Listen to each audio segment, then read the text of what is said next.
These additions gave players more options in combat and made fights more intense. When both brewing and enchanting were introduced, there was a mad rush to obtain the best possible enchantments, as having enchanted gear became the difference between winning and losing.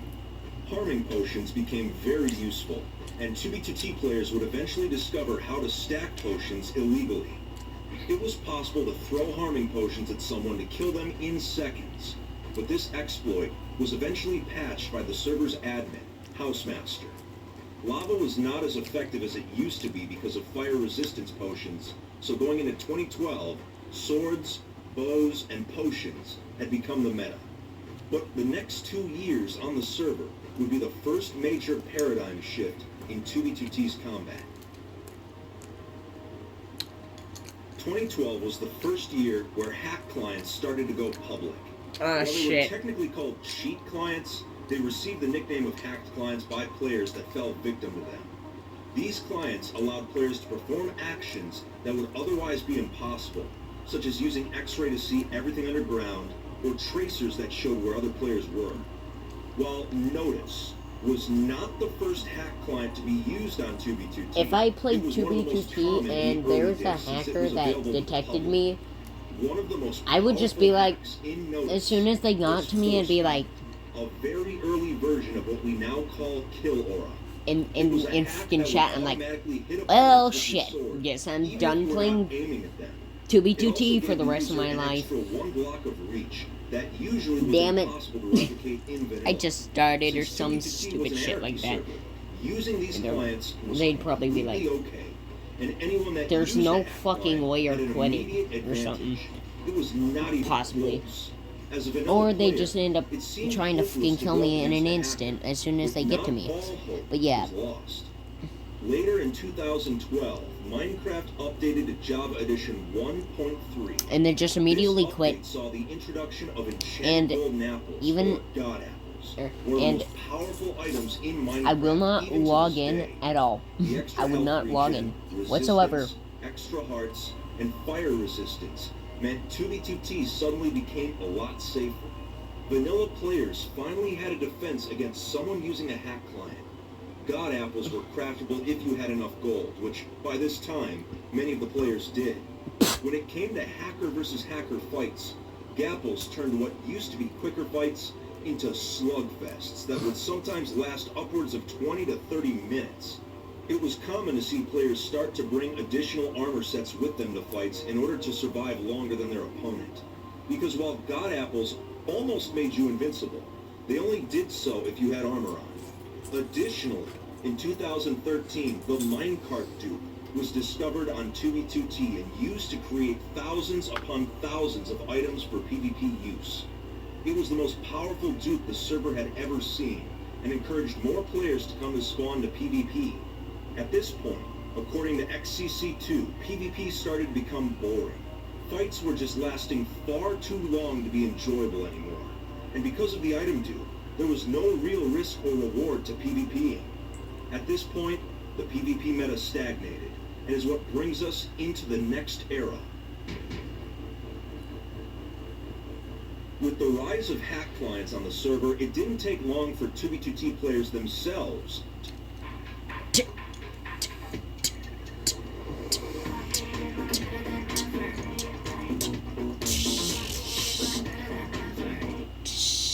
start creating their own. Players would often use them as a way to show loyalty. If you were loyal to Pyrobyte and the Valkyrians, you used Vapid, which was Pyrobyte's custom client and eventually continued by Kinorana. If you wanted to be like PopBob, you used NHAP, which was a client created by PopBob and later continued by iTristan. As the clients updated, it became a race to see which one could outperform the others. Fights usually came down to inventory management, but if both opponents were equally geared, the better client would usually win. But this was not always the case. Even without the best hacks, it was still possible to win if you had actual PvP skill and strategy. The most famous example of this is the now legendary fight where Kingaros, the greatest traditional PvPer in 2B2T history, fought PopBob and iTristan at the same time and won. You ready? Kingaros's client Okay, yeah. was incredibly simple Okay. and did not have any Okay, advanced go. combat hacks. Dun dun The dun dun reason dun. he won was One mainly dies. because of his Dun, PvP dun, knowledge dun, and dun. The other one techniques. died. For example, block hitting, I S win. tapping, and W tapping. And you guys Common were using tactics used hacks. to combo opponents and manipulate your own hitbox, or human techniques that could not be replicated properly by a hack client at the time. Kingaros also allowed himself to take knockback during the fight. This is because Kingaros had discovered early on that using an anti-knockback hack actually degraded your own armor faster, something that What? the majority of the community would not discover until years later. He's Through smarter. sheer force of will, he managed to overcome the odds and win the fight against opponents with superior clients. But outcomes like this were not typical. While the race to create the best hack client Imagine was bro well just underway, fucking there took a was secret screenshot and development said, during this and era put that would have on a its major impact screenshot, on the server here in the lies future. Pop Bob, and I'm pretty sure he said, I managed to use Tristan. their backdoor access to the server to create weapons with a sharpness value of 32,000, nicknamed the super weapons. AKA They could kill 32K opponents swords. instantly with one Or hit. 32K. While the exact date of their creation is Neither. unknown, I personally remember seeing one with my own eyes as early as April of 2015. Because they were so rare, they had zero impact on the actual PvP meta.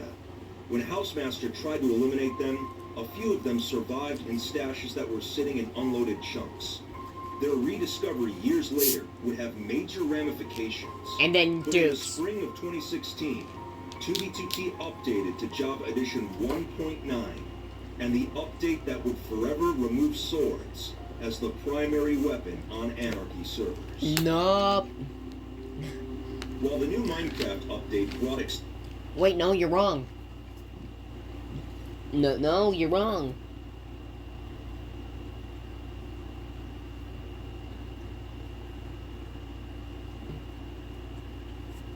Bedrock Edition. exciting features such as shields and elytra, it's also the update where end crystals became craftable. This powerful explosive did the same amount of damage as a charged creeper explosion, and can be placed on both bedrock and obsidian.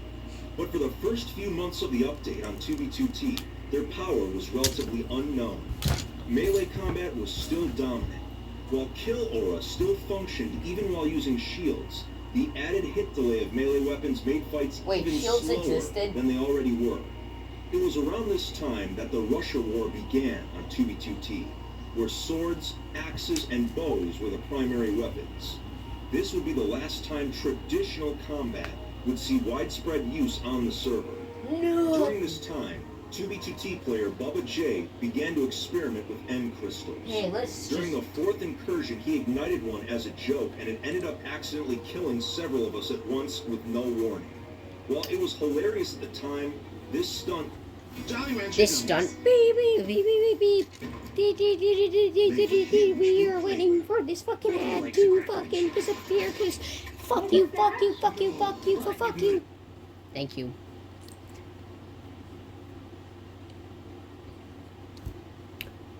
God damn it. caught on camera is what would begin the evolution of the crystal meta, still seen to this day.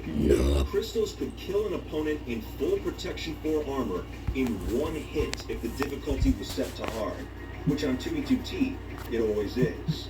You could maybe survive 2 or 3 hits if you had gappers, but such a powerful item made traditional combat almost useless overnight. While they were incredibly powerful weapons, they were expensive to create, and beds in the nether were a much cheaper alternative. Suicide bombing became an actual tactic.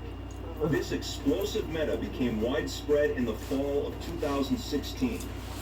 Kingaros, in his final stint of time on 2v2t, is seen here bed bombing people in the nether. He would act like an innocent new player, walk up to someone, and then kill them instantly. Oh no, run! No real way to defend against this tactic. Why can you run so fast? I can run so You were fast. less likely to be killed by one of these attacks. With the 1111 dupe in November of 2016, Crystal saw their first widespread duping, and it became common for players to carry around stacks of them in addition to obsidian. Actual Crystal fights during this time often didn't last long because there was no real way to defend against them. But in very late 2016, with the introduction of the exploration update to 2B2T, Totems of Undying were added, What do you mean? which allowed a user to be revived upon death. This acted as a safety net so that you could actually survive end crystal and bed explosions. This item single-handedly ended the suicide bomber meta, and many PvPers that had been afraid of going near spawn slowly began to return. From here, in early 2017, Auto Totem was developed into hack clients, which automatically put extra totems in your offhand when one was used up. From here, the crystal meta began evolving quite rapidly, such as Auto Crystal and Crystal Aura being developed, allowing the user to automatically place crystals and detonate them without even aiming. By this point, PvP on 2B2T and other Anarchy servers was so radically different from normal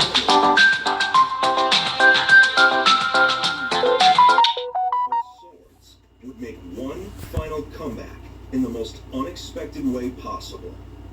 In the spring of 2017, a stash of super weapons that had been created by Pyrobyte and iTristan years earlier had been rediscovered, and the weapons I might get on Skyblock.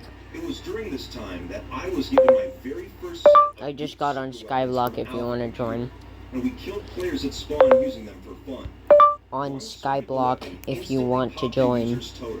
So using Kill Aura with a super weapon could kill opponents much faster than Crystal. This didn't last long though, as Housemaster patched them, so that if you tried to wield them, it would instantly revert to sharpness 5 instead of 32,000. We hid the remaining super weapons in shulkers and duped them over the course of the next year. We knew that if we kept them secret long enough, we would eventually discover a way to use them. And sure enough, in 2018, it was discovered that by keeping them in a hopper, you could put one into your inventory using a hack client and walk around having it be fully usable. Though the limitation is that you had to stay within about 30 blocks of the hopper. After this method was discovered, Alpha Computer began selling his surplus super weapons to people for real-world money and made quite a fortune by doing this. It didn't take long for these shulkers of super weapons to be duped and mass distributed to the public. This is the first time crystals have been challenged as the primary PvP method in almost 2 years, and their widespread distribution would once again evolve the combat meta. This is sci-fi. This is precision AI. In the summer of 1920, Kingsford Charcoal ignited a thrilling legacy. Bringing us into the present era. Yeah, no shit, no service doesn't have to mean no fun. You can go hiking, you can go fucking, fucking hell, you can go hunting, you can, that is if you have him, you know, the necessity,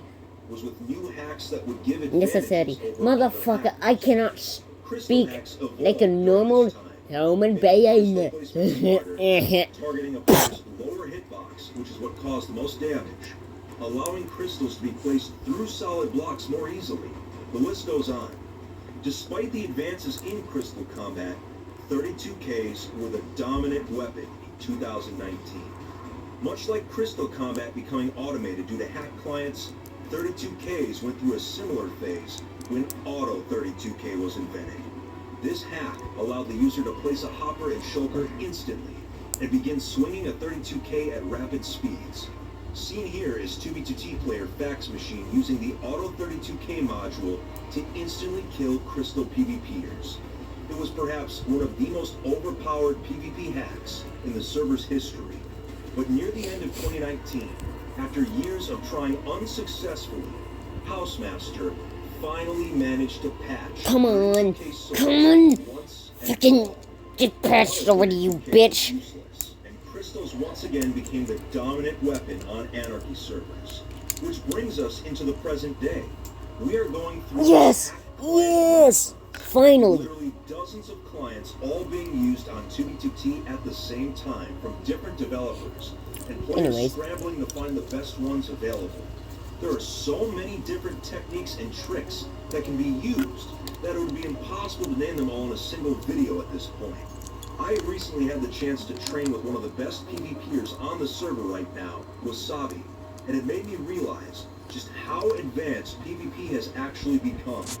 During a fight, there are so many variables to keep track of. On average, PvPers are using more than 15 hacks at the exact same time, often toggling specific ones on and off with keybinds. Anarchy servers have taken Minecraft PvP and made it unrecognizable from what it normally is supposed to be. As the server continues to survive, what will happen to the 2v2t PvP meta? Will we see this style of PvP taken to the limit? Only time will tell. The evolution of combat on 2v2t is not so different from warfare in the real world, and it's a fascinating parallel. If you enjoyed today's video, make sure to leave I just a like and hit imagined that subscribe fucking button. 2v2t servers just not being able to fucking handle the fucking strain from everybody PvPing on it, nearly, probably about, I don't know, 24 fucking 7. And then the servers just permanently get shut down.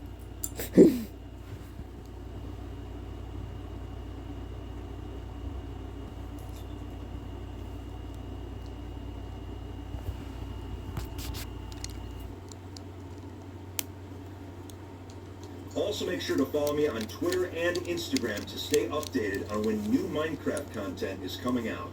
That's it for today, everyone. Take it easy and stay alive out there, Fit Fam. Brooks candy corn really gives me that fall feeling.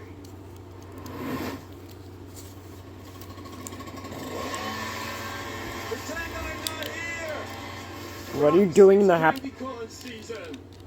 CeraVe Sheer Tint Sunscreen. Now in 3 flexible shades for a healthy glow. Developed with dermatologists to blend skincare with sun care.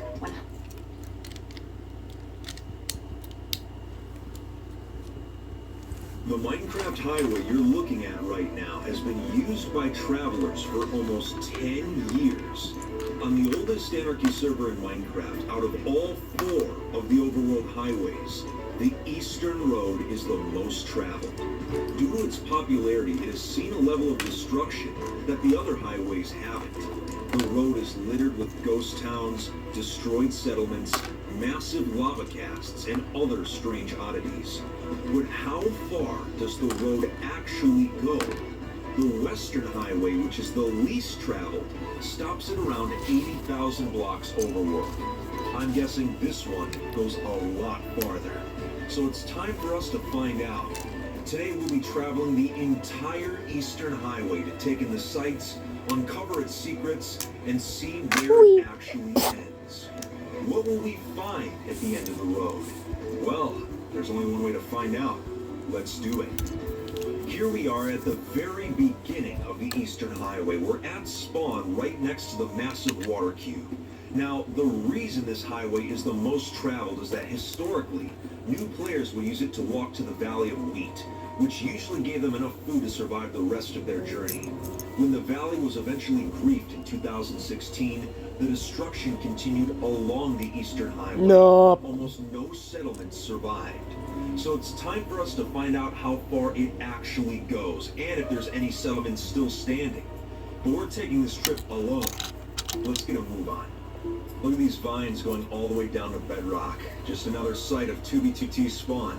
I legitimately have no idea how long the road actually is. I'm assuming it goes to... I legitimately... Hey Fit MC... Hey Fit MC, you want to know another thing that you probably might not know? Or... you might. Possibly. I don't fucking know. You might not know how fucking long it will take to remove every block that's been put down either by lava or all that shit, including players ever since the start of the server. The obsidian alone will take way longer than the universe, or than our galaxy will be even, or probably be, or way longer than a person will be able to remove within a lifetime. So yeah, you wouldn't be able to remove most of the fucking obsidian within a lifetime, or might be able to remove like a good chunk of it within a lifetime if you literally just get out of the womb and then immediately decide, hey, let's join 2B2T and dedicate your life to just fucking mining obsidian. And obviously that's not really realistic, so At least 100,000 blocks. But after that, I don't. Check that out. There's a horse down there. Oh, it's a skeleton horse too. That's really useful. Skeleton horses are highly valued on 2B2T because withers will not actually attack them due to their undead status. So let's go get this bad boy. I'm on an alt account right now, so I don't actually have any saddles, but that's alright, because on 2B2T, no saddle, no problem. The entity control hack allows me to use the horse anyway. The only downside is that it makes the horses move. I can tolerate it for now, at least until we get far out from... Wait, 10 times what? The entity control hack allows me to use the horse anyway. The only downside is that it makes the horse's movement kind of strange, but I can tolerate it for now, at least until we get far out from spawn. Then we can go find a saddle. We've made it a few thousand blocks away, the horse is in one piece, so now the real journey begins. And thanks to Entity's speed, it'll go a little bit quicker than I originally anticipated. Whoa. Alright, that's a trap. These are common on the highways for people that accidentally leave their crystal ore on. You need to be careful. It's common in the nether too. These bags check every box. They say No, I don't play 2B2T, I just know, I've seen it in videos, obviously.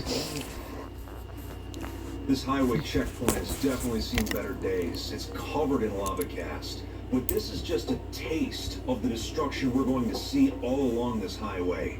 Let's keep moving. And would you take a look at this?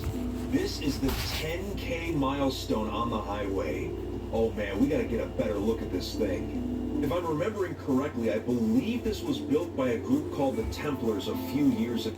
Oh, that because of how big it looks and the how zoomed in you are, I almost thought it was a fucking Wrath Outpost for some stupid ass reason. Yeah, I'm stupid sometimes. It's still in great shape. Obsidian really can stand the test of time if done properly. Wow, this place is amazing. The only way...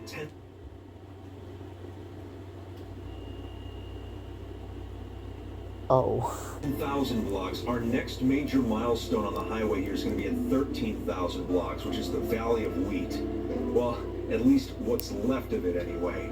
And there she is, looking as lava casted as ever. No. It seems like every time I come here, the lava cast gets bigger and bigger.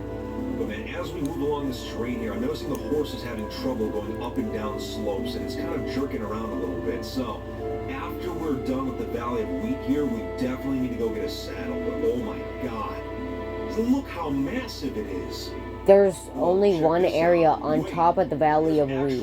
Wheat at the Valley of Wheat right now? Are you serious? What? That someone's trying to recreate the valley using obsidian instead of sandstone. It's quite impressive and very...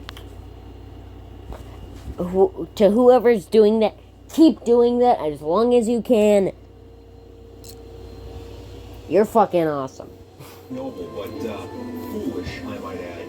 But hey, on an Anarchy server, I'm sure they understand that if they build this, it's likely going to get griefed again. Take a look up there. Airships. There's a whole bunch of them up there. It looks like they were trying to put together a squadron for bombing the lava casts, but recently, the server's admin Housemaster patched TNT duplication, so they likely weren't able to finish the bombings in time. Wow, but they're up there ready to move. Whoever put these signs... Wait.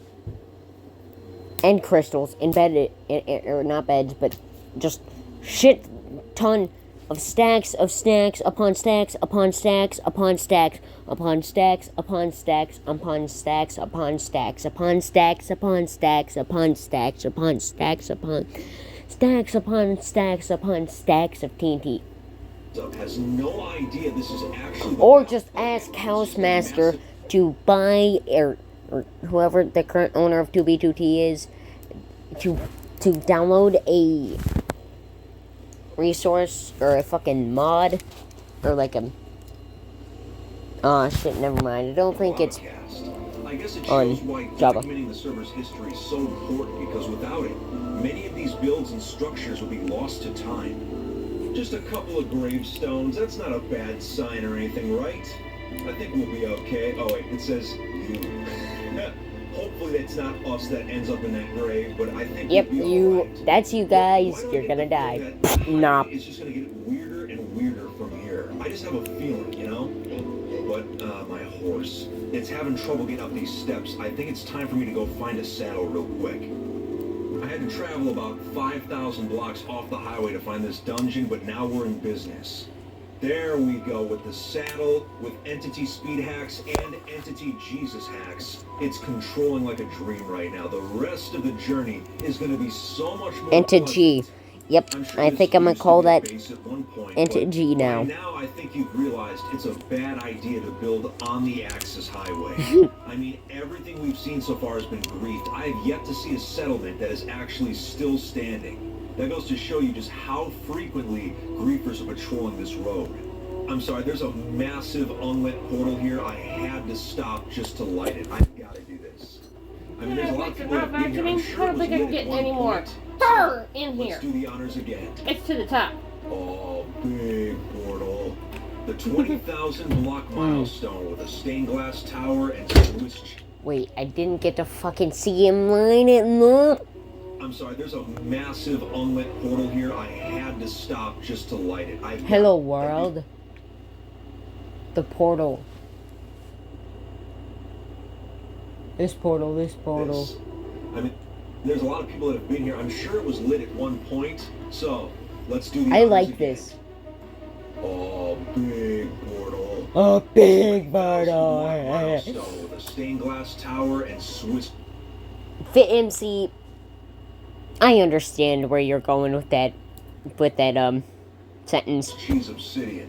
I can't believe how much we've already seen, and we're only 20k out. That's wild. Another ghost town. You know, every time I see one like this, I always wonder who were the residents. Where are they now in life? Like, do they even play Minecraft anymore? I always have these thoughts when I'm exploring on 2B. This isn't sci-fi. This is precision AI.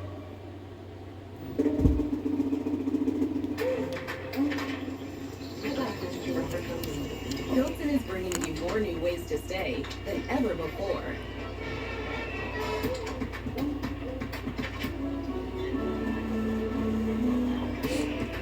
Oh, we got some chests up here. Oh, look at this. It's an actual settlement, the Slushy Shack. That's an interesting name. But hey, this is the first intact settlement we've seen. Look at all the travelers that have come through. All the signs. This is great. I mean, there's no items left. But hey, what can you do? Something so far. Now, we should probably leave an item since it says flash just as a little bit of food. Do I want to give a totem? I changed my mind. Let's give him a totem. Let's give him one. So this is pretty awesome. I've been noticing all the signs are dated 2020, which means someone up and down the highways destroying all the previous signs. But hey, even with a lack of signs, new ones seem to pop up instantly.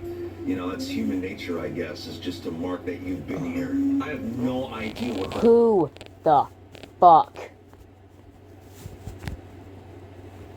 Bit, you should probably be mad at that, though. Because you've been playing this on the server for what? For like, what? How long now? Oh my god, I don't even know. No, definitely way longer than I've been around.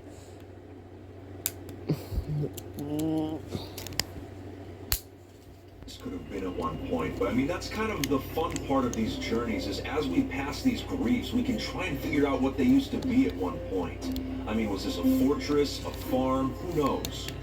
There's a pathway leading over here. Oh, crafting tape. Oh, you know what? Look, it's the Valley of Crafting Tables. For those of you that remember, a few months ago, I covered that there was a crafting table cult on 2B2T, and this is the valley that they built, but it has gotten significantly destroyed since then. Holy cow. Everybody on 2B2, or people on 2B2T wanted to significantly erase their the memories of them being on it.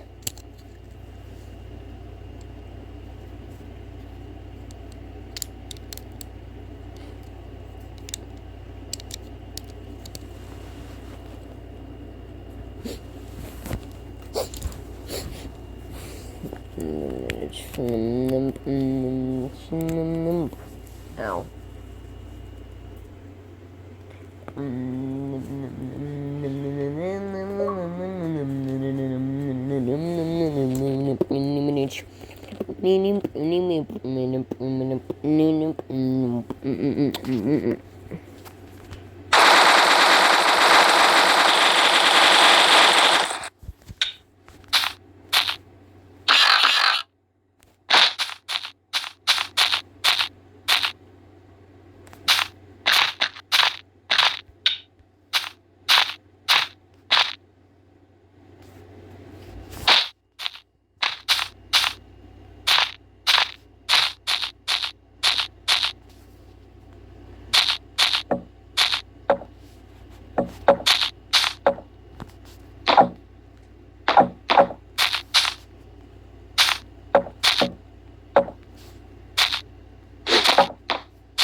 Forgot this was on the Eastern Highway. Well, hey, I guess that once again shows you that everything on this highway gets grief. I hope you're enjoying the journey so far. We've been seeing some cool stuff, but if you are, have you considered subscribing to the channel? Most of my viewers aren't actually subbed, but hey, no pressure. We have a long ways. It's not my fault I'm not subscribed to you. I'm pretty sure I'm subscribed to you on my phone. I'm not gonna look right now because while I'm building. But, hey, what's the difference, right? There's a temple up here which looks like it's been griefed a little bit, but it's mostly intact still. Pretty much every monument on this highway has a different building style. It's pretty cool.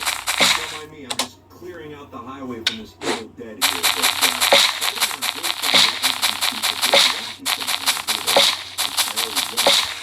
The farm here has been pillaged, but the bridge is still intact, so they must appreciate art, but not appreciate food. Thousands of accessories in stock and ready for install. Radco, your truck, your way. For the love of food, save the leftovers. Ziploc. Look, another gravestone. You know, I always get a kick out of little gags like this all along the highway. It's pretty funny. I mean, who knows if someone actually died here or not, but it's fun to speculate. I'm sure this one's just a joke, though. But then again, you never know. We are rapidly approaching the 50K milestone on the highway. We're about 5,000 blocks away, but it's crazy to me just how much has been under 50K so far, and we have no idea how far the road is actually going to go. I mean, if this is the most traveled highway, we could be going well over 100,000 blocks, maybe even 200. We're about 500 blocks away from the milestone, and in true milestone fashion, the roads around it are significantly destroyed. I mean, this is just a dirt path with cobblestone. And there it is, the 50K milestone, or I should say the ruins of the 50K milestone. But man, let's take a look in free cam. This highway is so grief that it feels like we haven't even... That cobblestone cast right there, if that even is a cobblestone, or if that even, or that lava cast right there, if that even is a lava cast, or if you even could call that a lava cast, looks like it's in mint condition. Looks like you can just, casually make a base. truly left spawn yet. Like every couple of hundred blocks, there's some big lava cast or some ruins. Like it's actually crazy. It's like we can never escape. But I need to see how far this road goes. The highway just took us under a mountain, so I'm curious what's going to be on the top of this thing once we get out. Looks like another ghost town. While the town is grieved, it's not as severely grieved as some of the things we've already seen on the highway, which is a good sign. Looks like there's a cabin up there. Oh no. No. Don't drown. No, let's get him out. Come on. No, do not drown. That was too close. I'm dying. Wait. I'm a skeleton. How the fuck am I dying? Only 3 months left, basically. You know, we should probably take it easy for now. Let the horse rest until it recovers a little bit. Another settlement out here that's not entirely grieved. It's recognizable, actually. So we are getting out far enough where these things are still intact. And wait, what's this up here? Oh, I bet you this is a mob farm, an XP grinder. Let me look underground. I guarantee you. Yep. Sure enough, what the spawner's already done. Motherfucker. Fuck you, you fucking lag. You cunt ass, bitch ass, faggot ass.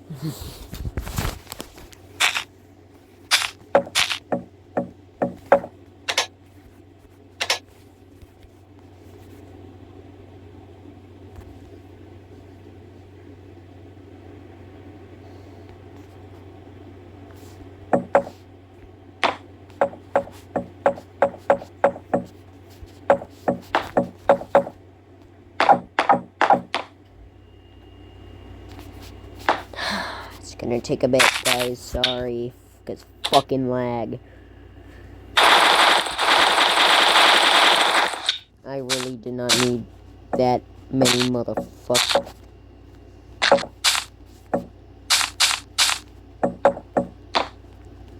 Oh, there's even like an underground base right next to it. Entirely grieved. It's recognizable, actually. So we are getting out far enough where these things are still intact. And wait, what's this up here? Oh, I bet you this is a mob farm, an XP grinder. Let me look underground. I guarantee you. Yep. Sure enough, what the spawner's already gone. There's like an underground base right next to it. And yeah, everything's intact. 69K. Nice. Ooh, hold up. A cat? Poor Vulgus. Hey, you left your cat here. What kind of person leaves their pet cat on the highway? That is animal abuse. You know, I'm going to post on my twitter.com, PETA, get on this case immediately. Corvobus, are you even online right now? No. How the fuck can you stand over the entirety of the 2v2T players that are online at that second? Leave the cat here, man. Are you kidding me? Another cat? It's like I have to avoid it just so I don't knock it into the water by accident. Corvobus, you need to get locked up. This is the 3rd cat. This is absurd. I've played on this server for 7 years, but these cats being abandoned is the most disgusting thing I've ever seen. Well, take a look at that. There's like a cobblestone mansion up there. Let's take a closer look. Here's the entrance. No. The lag's like, nah, you're not gonna go in. Damn it, he managed to get in. It says High Ground Keep, established February of 2015. Well, and I mean, I guess it checks out because these are all really old-looking blocks. I believe it. Wow, there's even a melon farm still in here. So it's crazy. So there is something on the highway that has still survived. There's even this house nearby it, but it's been grieved quite a bit. I'm going to try to verify to see if this mansion here... Why didn't they grieve the fucking...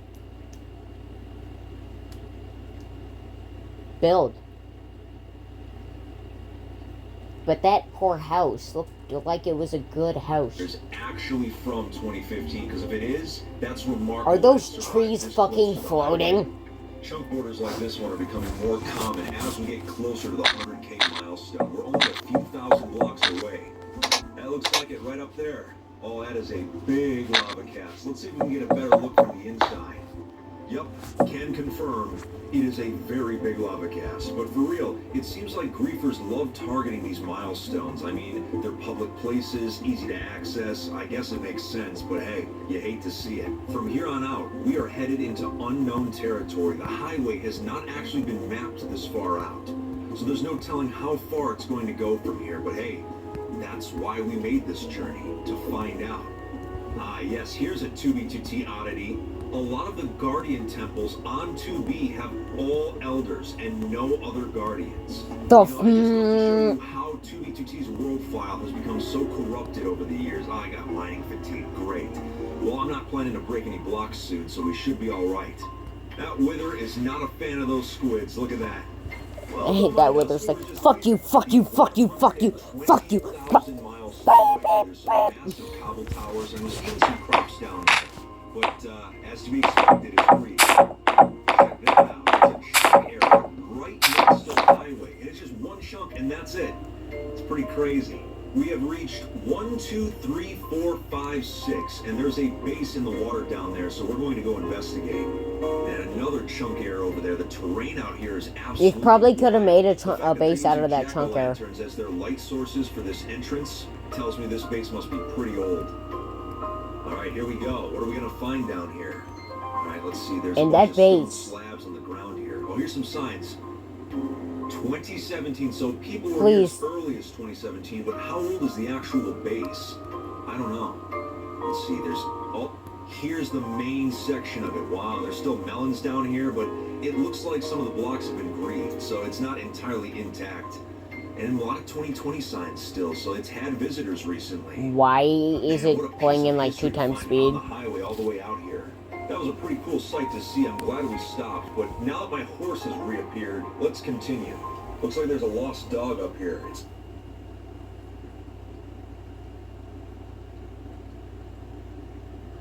Motherfucker, you bitch! You're a bitch! You're a bitch! You're a bitch! You're a fucking bitch! You are a bitch. You're a bitch. owned by the Sphinx.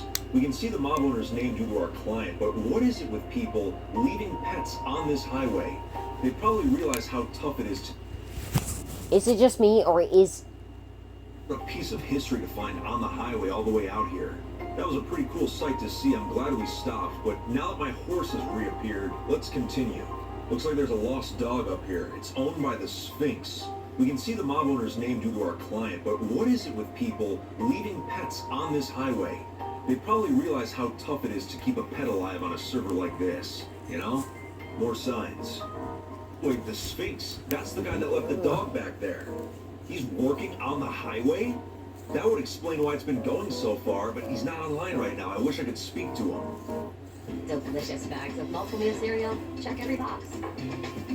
Think saver, you save. At Apartments.com, we go above and beyond to make renting easier on every single level. The neighborhood level, unit level, down to the cellular level. Hey, little guy, Apartments.com. Oh, shit. We just reached 152,000 blocks. What is this? The destruction continues. Man, to keep the highway going this far, that's dedication. More signs yet again. Let's check them out. Oh, okay, so I see the Sphinx and I see a player named Quack. It seems these two players specifically have been expanding the highway as we're going along because I keep seeing their signs. So they're the reason why we haven't reached the end of our journey yet. The 160K milestone is grief for the giant lava cast, just like all the other big milestones. You know, I'm starting to sense a pattern here. Another sign from Quack. It looks like he was here only a month ago. So the fact that they were working on this part of the highway a month ago means we must be getting close to the end. How far could they have gone in just 30 days? Oh, would you look at that? We've got some company. Skeleton Horsemen. Well, there's only one thing for us to do. A little skeleton horse versus skeleton horse action. Yeah, you may have auto-firing bows, but I've got speed hacks and kill aura. So, I think we know who's going to win this one. I mean, dun dun. Well, I guess guess that's 4 skeleton horses that are just chilling out here on the highway. So if any of you want them, they're at 170K on the X highway. Yeah, come on, make the trip. You know, that's a short Okay. distance, right? Fucking logs in. Grabs one. Thank you. Logs out. Forgets it. Probably doesn't even log out with you. Going to bed. Wait, 5K in one sitting? So this person was working on the highway. I don't see anything else beyond this point. Is this the actual end of the highway? Look, I don't see anything. I better Love scout you ahead too. just to be sure this is actually the end. Would you look at that? We have actually reached the end of the journey. We have reached the end of the highway. There's no path left. No dirt paths, no shoveling, no anything. It's done. It's finally done. 185,000 blocks it's gone. That is a long road, especially in survival mode. That is, well, I guess it makes sense. I mean, the server's about to turn 10 years old. That's a lot of time to be making a road like this. 185,000 blocks. And the crazy part is, it's probably going to get longer from here. Only time will tell. But I need a break. I've been playing for hours now, and I think my horse needs a break too.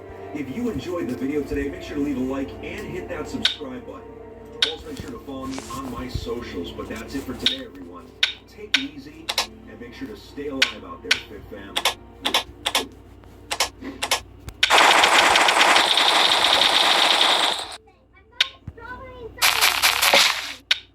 It's time to start seeing your to-do list for what it really is, your get-to-do list. The Polaris Ranger 500 is the right vehicle at the right price. You make the most of your profit, making work part of the reward.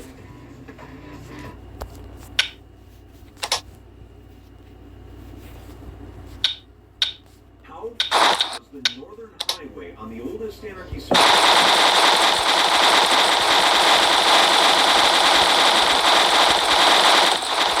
Thousands of players over the years. The reason I ask is that it's different from the other roadways that you've experienced. While the server's Western Highway is the least traveled road and the Eastern is the most traveled, the Northern Highway is rumored to be the longest out of all of them, which is why I'm so curious to see where it actually ends. The highway is also special to me because it was one of the first roads I ever traveled on when I joined the server many years ago. So I finally decided to take the journey to the far north. Join me today as we explore the Northern Highway on TubiGT and encounter the ruins of the various towns, settlements, and works of art that litter this apocalyptic roadway. We'll also find clues left behind by the countless travelers that have walked this road in the past. Once we start getting pretty far out, I have no idea what to expect. We are about to start our long journey, but you might be wondering, why are we not on the actual highway right now? Well, thousands of players have walked past these ruins having no idea that this is where my first house once stood. I built it 8 years ago, just off the North Highway. It was just a simple cobblestone castle, but it provided a small bit of Rest area. in this apocalyptic wasteland. Over the years, I've stopped by here from time to time, only to see it crumble more and more. I built it... Fit.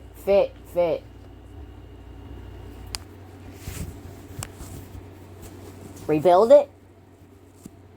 Like...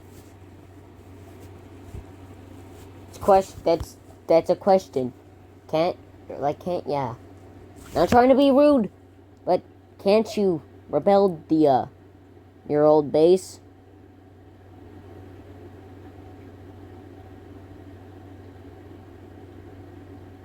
Actually, no, that'd probably be a bad idea. When I was 23 years old, and I'm 31 now. Nothing on this server lasts forever, but it's still wild to see the remnants of something I built almost a decade ago still here. It even looks like others have attempted to build nearby, but their creations have suffered the same fate.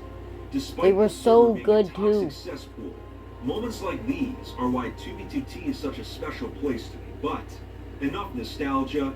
It's time for us to hit the road and see how Wait, far wait. the Northern Highway actually goes. Made it to the highway, got a full tank of gas. My horse has the golden drip. Let's see if the rumors are true about the Northern Highway being the longest. Now, we have to be extra careful because live is very aggressive. They get targeted due to their undead status. Coming up on the 7,000 block milestone, the majority of the highway this close to spawn has really good infrastructure. I mean, the majority of the road is just straight obsidian with guardrails. So I don't expect this infrastructure to last very long. I get the feeling we're going to see a lot of obsidian builds like this one on the highway, since they do tend to last a bit longer than more traditional builds like regular houses and farms. Whoa, check it out. Our first crystal trap of the journey. If you don't know what this is, because Anarchy servers allow cheating, many players use a hack called Auto Crystal to automatically destroy them. Since it's a combat hack, if you leave it out by mistake, you can accidentally blow yourself up walking past one. So let's be extra careful. Oh, is that a crystal? Oh, yeah, it is. Walks past. What the fuck? How did that? Oh my god, I left my damn hack on. Motherfucker. The queen who unites different friend groups. The bold leader when the night was young. Kate Spade. The finest luxury fragrances are now exclusively available at Charles Costa. Unstoppable's unlimited collection makes everything smell magnifique. Luxury Londres is infinite, so you can smell unstoppable. What did I tell you? But anyway, we're at the 10K milestone right now. It is pretty destroyed, which I guess makes sense since we're still close to spawn, but as... I just now realized that MC hasn't never... Wait. The MC has a base? What?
farther out.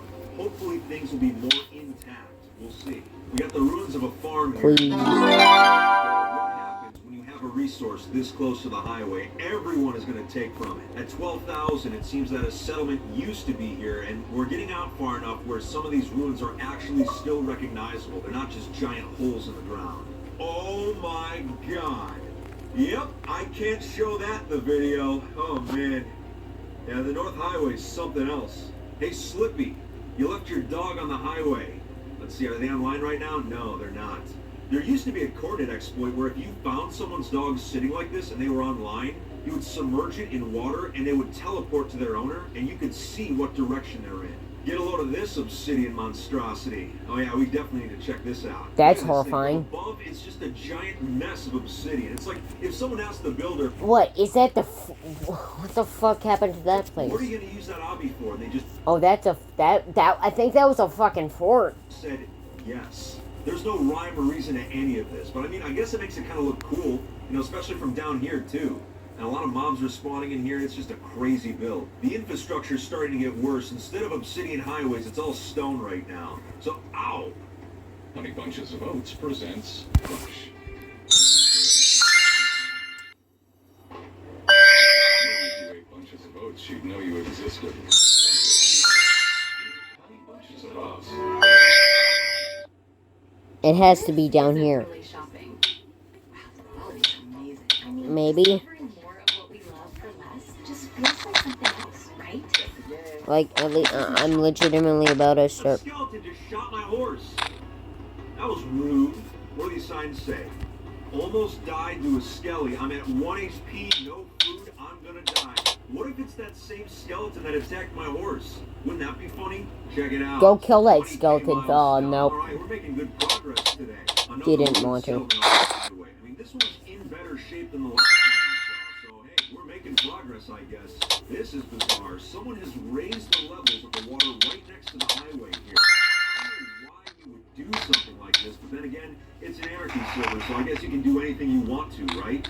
Yeah, let's just not ask questions. Let's continue on the journey. Oh, check this out. It's a little rest area. So, hey, the towns may all be destroyed, but this bench isn't. So if you want to take a breather, this is the perfect spot to do it. Another beautiful evening in this toxic, post-apocalyptic wasteland. Let's stop and smell the ocean breeze. No, it smells like more. Good. All right, let's try the Jesus hack.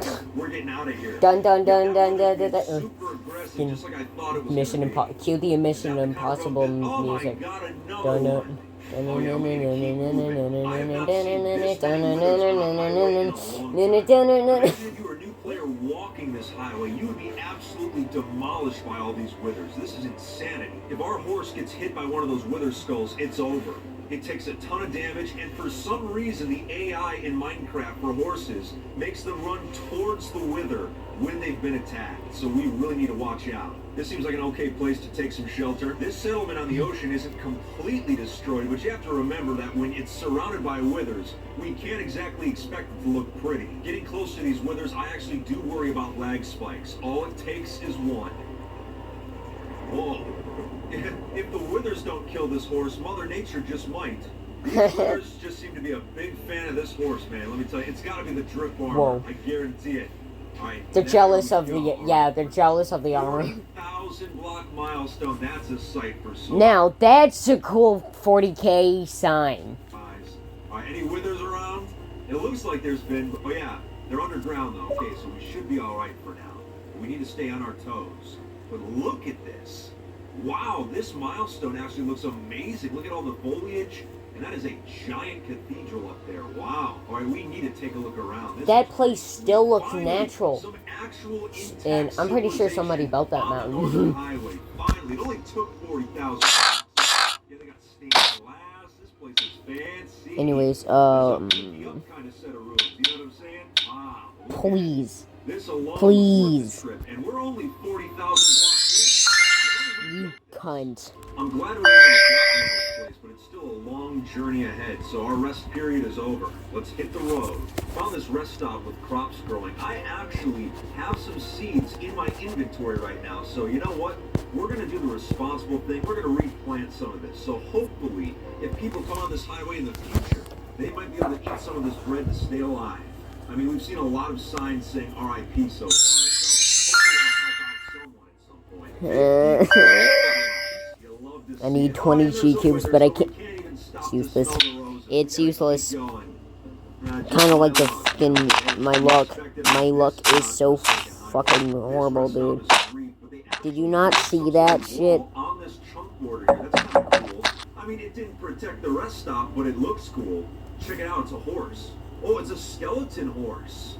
You know, skeleton horses would make it easier for us to get by Withers, but you know what? We've brought this live horse this far.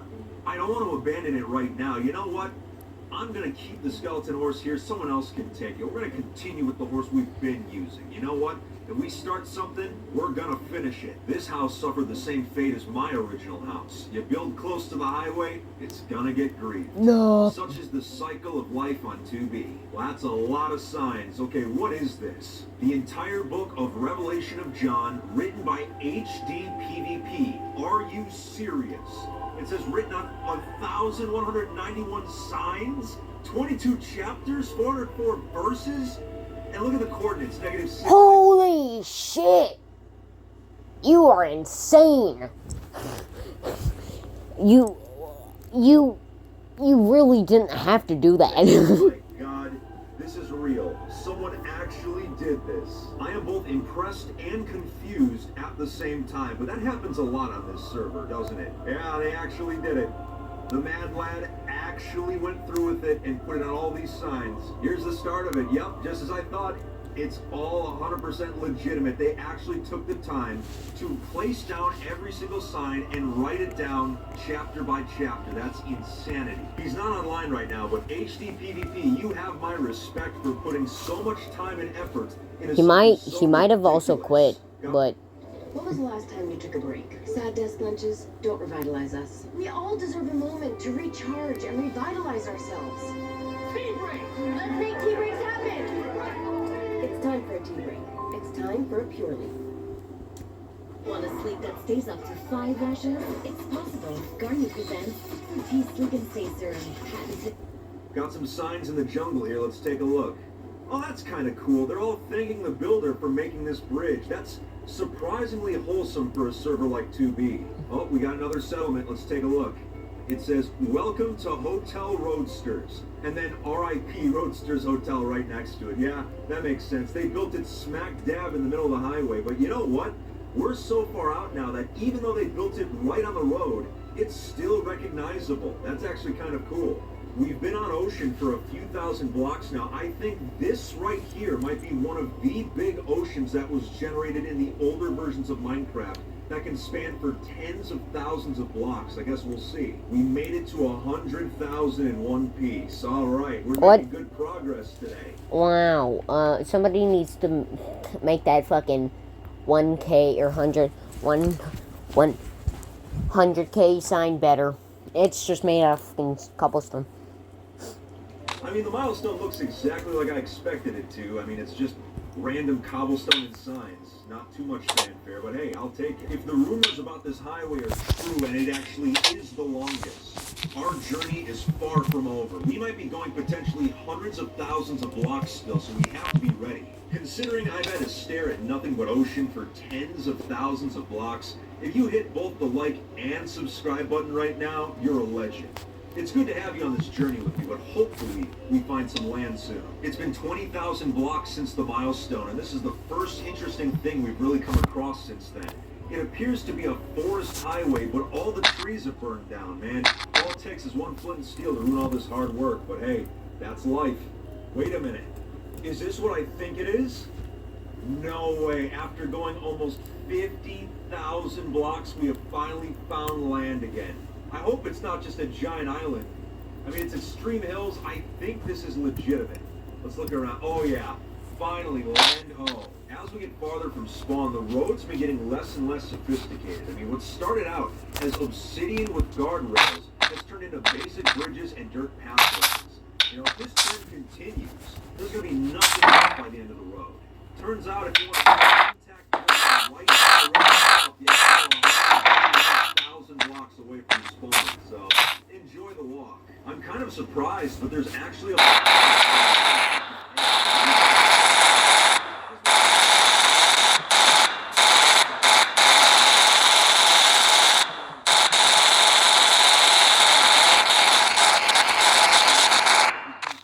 basic that it's just a single path of dirt and wood planks. So we must really be getting down to the wire here. There's no way the highway can go that much farther. This single pathway is the only sign of civilization out here, so we have to be getting close to the end of the highway, right? Right? To be completely honest, -7, and this is kind of a sad reason, but this is the only... But for real, you guys have not missed anything in the past 600,000 blocks, other than the occasional vibrant farm. There hasn't been a whole lot going on. Now, I did some title I research, have. and it turns out that this overworld highway was single-handedly brought to over Really? 700 Really? by a player named Swervin777. But since we have this information, I've been sticking to this road for some of the more major milestones and the more boring I parts was of the like, path.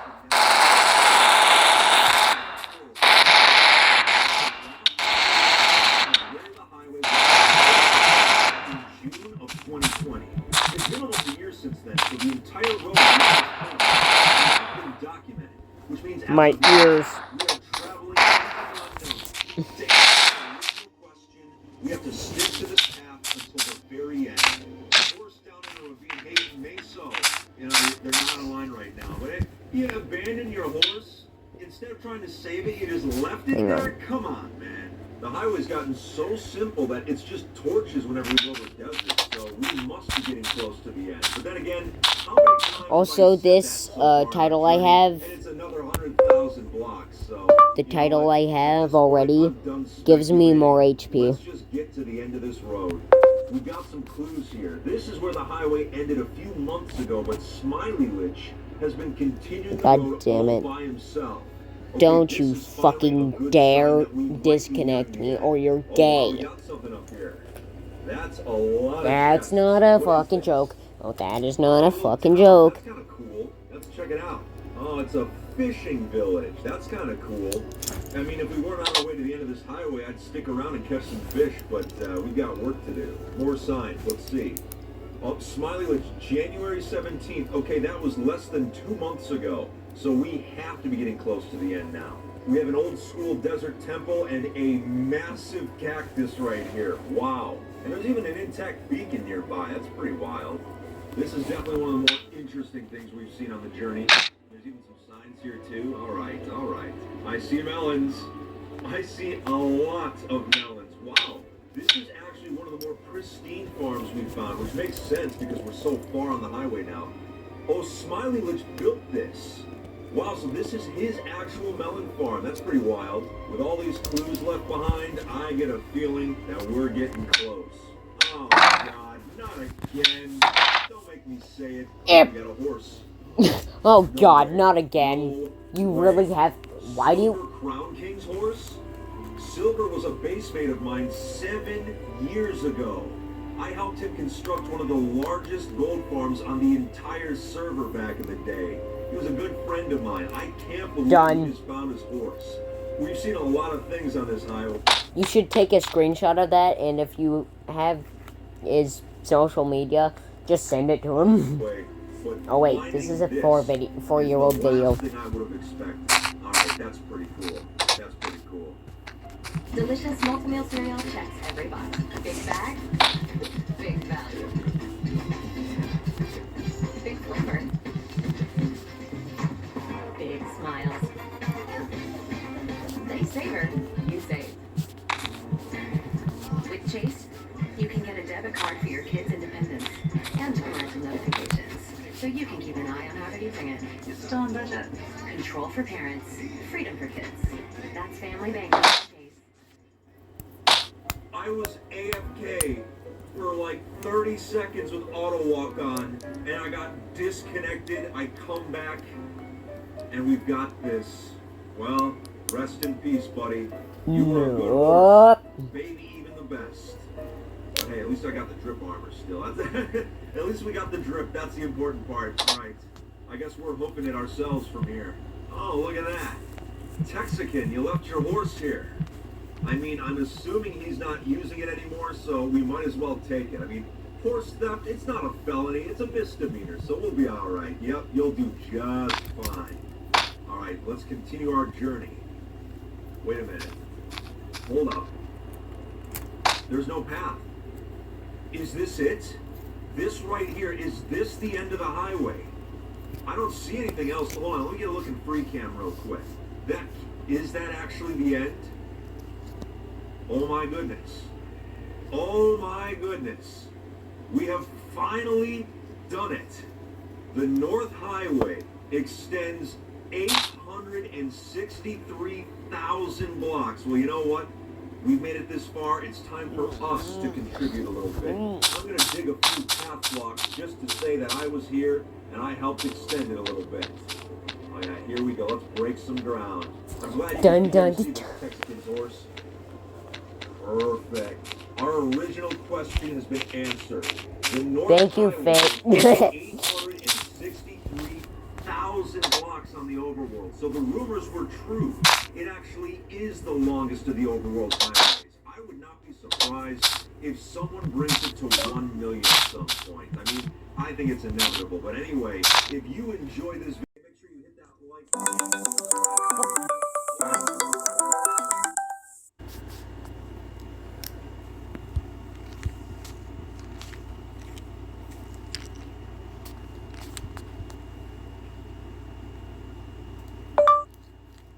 Yeah, but they're also not meant to be spaces. I kind of made my account name with spaces already, so I couldn't really make spaces, but I wanted to have it look the exact same, just a little different, because, well, I can't really make it identical at all.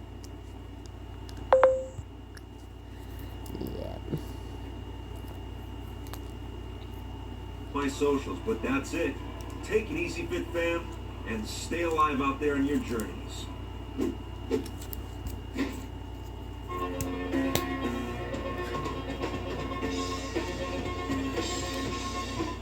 We can stop HIV, Iowa. Getting tested for HIV and knowing your status is key.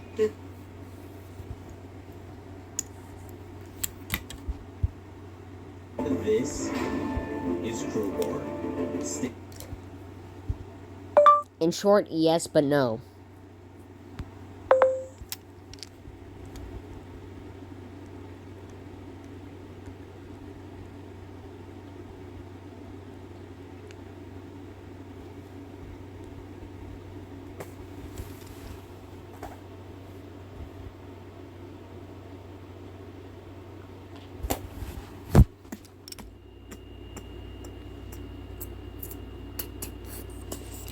Standing in front of his enemy.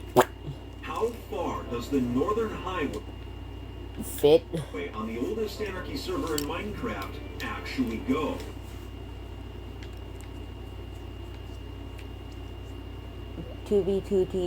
traveled to Out of all the highways that have been built on the oldest Anarchy server in Minecraft, none are more strange, neglected, and misunderstood than the End Highways, specifically the eastern one. A giant bridge spanning hundreds of thousands of blocks into the empty abyss. Since 2B2T's End Dimension is a very cold, chaotic, and uncaring place with very few resources, this roadway receives almost no travelers. A lot of you have been asking me to explore this specific highway, so I finally decided it was time. And let me just say that the entire trip was downright bizarre, very different from my other highway experiences. While there was a lot of history to be found here, the further I went, the more evidence I could see of the previous travelers descending into madness. Because it was such a desolate It's a house of doors. They probably made stacks and stacks upon doors and the other like. To see how far it goes. Oh, I'm too fucking far out. I'm not fucking. No, I'm just making a house of doors. It was time to begin our journey on the Eastern End Highway, or the Positive X. But we had to actually get into the End Dimension first. I logged into the account that I would be using for the trip. I equipped it with some food and basic gear from my e-chest. I only had 7 fireworks on this account, so they would be saved for emergency escapes only. And since electrifying in the end can be very sketchy at times, I'd be making most of the journey on foot. The first end portal I went Or so to I thought. severely grieved, No, so I no, found my way to a second fit, one that was still no. intact. Even though it was 4 in the morning, I was still cautious since end spawn can be dangerous at all times of the day. This isn't sci-fi. This is precision AI.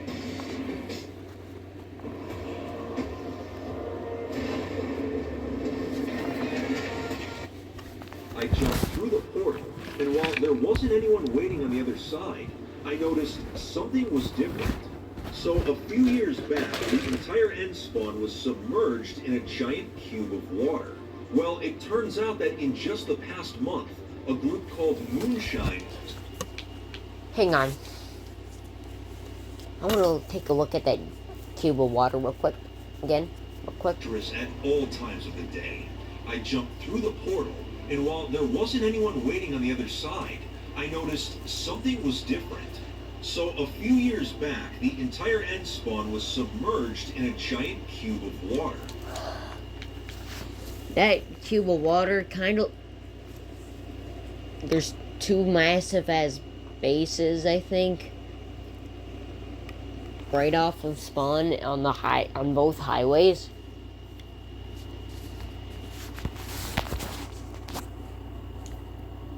Well, it turns out that in just the past month, a group called Moonshine started a project to completely remove all of it.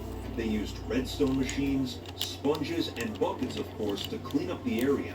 In just 16 days, these players worked around the clock while also avoiding PvPers and griefers. It's actually impressive that they cleared all of it out in such a short amount of time, but with no water, this meant I had to take an alternate route to get on the highway. But eventually, I made my way onto it, and my journey truly began. For the first few thousand blocks, a handmade obsidian bridge was all that separated me from the cold abyss. Since 2B2T's end dimension is so old, there are massive areas of empty void where end islands don't exist, so there wasn't much to see. This bridge continued on until about the 5K milestone. It was here that it actually turned into ice, and there's a really clever reason for this. Years ago, redstone machines were used to generate ice highways all over the end dimension. By abusing an exploit involving boots with the Frostwalker enchantment, you could attach them to an armor stand and move it across liquid water, freezing it in the process. Frostwalker ice is supposed to melt away pretty quickly, but since the end dimension lacks a sun, the ice remains permanently, although it was starting to crack in some places, which made me a little nervous. But regardless, the bridge having guardrails meant we could now use a boat to slide on the ice, which would greatly speed up our journey. It was a nice convenience, but I wondered how long it would last. In some places, the highway was cobbled together with random blocks in between patches of ice. At around 7,000 blocks, I encountered the first end island on the highway. It was small, but most of it was intact. Hang on, there's fucking end islands out in the void? No one never told me of that. Continued on, I noticed this section of the highway had a lot of griefed areas and melted ice, so I was extra careful. I eventually came across a joke nether portal, so it was clear that players' sense of humor was the only entertainment this far out. Why the fuck that shit don't light? I found the first rest stop of our journey. Hang on. Why the fuck that shit don't light? Portal, so it was clear that players' sense of... Imagine where it would lead. Yeah, imagine where it would lead, though. Was the only entertainment this far out. Eventually, at 11K, I found the first rest stop of our journey. There clearly had been some sort of structure here long ago, but most of it had been griefed. Judging by the Somebody should make a modern house on 2B2T. native grass, it was clearly meant to be an inviting area. Down the road at 13K, I ran into the first set of chorus plants. Now, chorus fruit is commonly eaten by players because of its usefulness in escaping traps, so it makes sense why it took so long to actually find some off the highway. At 14, Can't coarse fruit grow? I came across our first end city. Its resources long gone. Based on its location, it was likely one of the first ones explored when they were added to 2B2T in 2016. Gatorade Zero has the #1 proven electrolyte blend with zero sugar, designed to hydrate better than water. So you can lose more sweat. There were even more of them heavily damaged. It would likely be a while before we found one intact. At 19K was the first return gateway I had seen. I'm sure a lot of players had used it previously to return to end spawn out of boredom because there wasn't much to see on the highway so far. I reached the 20K milestone, which was nothing more than a single sign. In fact, something I noticed was that there were far less player signs on this highway than the overworld ones. Because there were so few of them, I actually found myself stopping to read all of them, something I wouldn't do in the overworld. At 21K, I found some more ruins. There were wooden planks floating in the air, so clearly it had been some sort of building, but it was unrecognizable in its current state. At this distance, chorus fruit was starting to become more plentiful on the sides of the highway. Not too long after, I found a bridge of wooden planks that seemed to lead off into the distance. I had originally made a rule for myself. If it didn't work, try it without the ad. Because it would waste too much time, but curiosity got the better of me. Well, I reached the end of it, and it was nothing. A good reminder of why I had that rule in the first place. At 31K, I found the first intact house, and I use that term very loosely. Just a bunch of doors, a shoddy roof, and an E-chest. It was a mess, but technically counted as a structure. It really drove home just how desolate this highway actually was. When a random assortment of blocks is considered an exciting event, you know you're in a truly lonely place. Oh my god, it's random assortment of blocks. Guys, look, it's an exciting, it's an exciting event. Look, everybody look. End cities, but like all the previous ones, they had been looted long ago. There was an 8,000 block stretch of road where the only thing of significance was a letter H. I'm not joking. I swear this journey was going to make me go insane. Upon reaching 40K, there was a legitimate milestone for once. A few signs were left here by travelers, and they encouraged everyone to keep moving forward. Not too long after this, I picked up a very strange book. No explanation. Sus. At this point, I was wondering how long the ice highway was going to go for, which is why whenever there was a server lag spike, it often gave me quite the jump scare. I guess that's one way to stay alert, and another is running into a wither destroying the highway, which happened at 64K. But luckily, I was able to get past it, but it wasn't pretty. The ice bridge was showing signs of decay. A large hole had been patched, and some signs made it clear that some poor soul had perished here.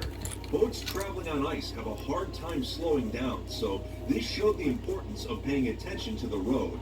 Milestone 666 was an attempted trap where, once again, there had previously been a hole, and upon reaching 69K, I saw something and practically spun out my boat trying to stop. There was a player-made altar connected to a return gateway. 69,000 blocks into the journey. Oh, not to mention the massive amount of fucking coarse fruit around it. And this was the first thing that was actually intact. Nearby, someone had started building a house of some sort, but never actually finished it. But these structures gave me hope that we would finally start finding the good stuff. And boy, was I wrong, because for the next 30,000 blocks, there was absolutely nothing. On overworld highways, you would at least have some variety of scenery to look at in between stops, but here, it was a cold emptiness. As I began approaching 100K, I was wondering if there would be any sort of milestone. Why?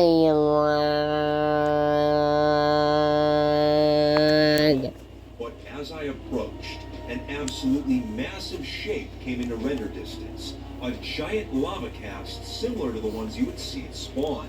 Inside of the massive structure was a crafting bench and an empty chest, giving it the illusion of a rest stop. The first 100K.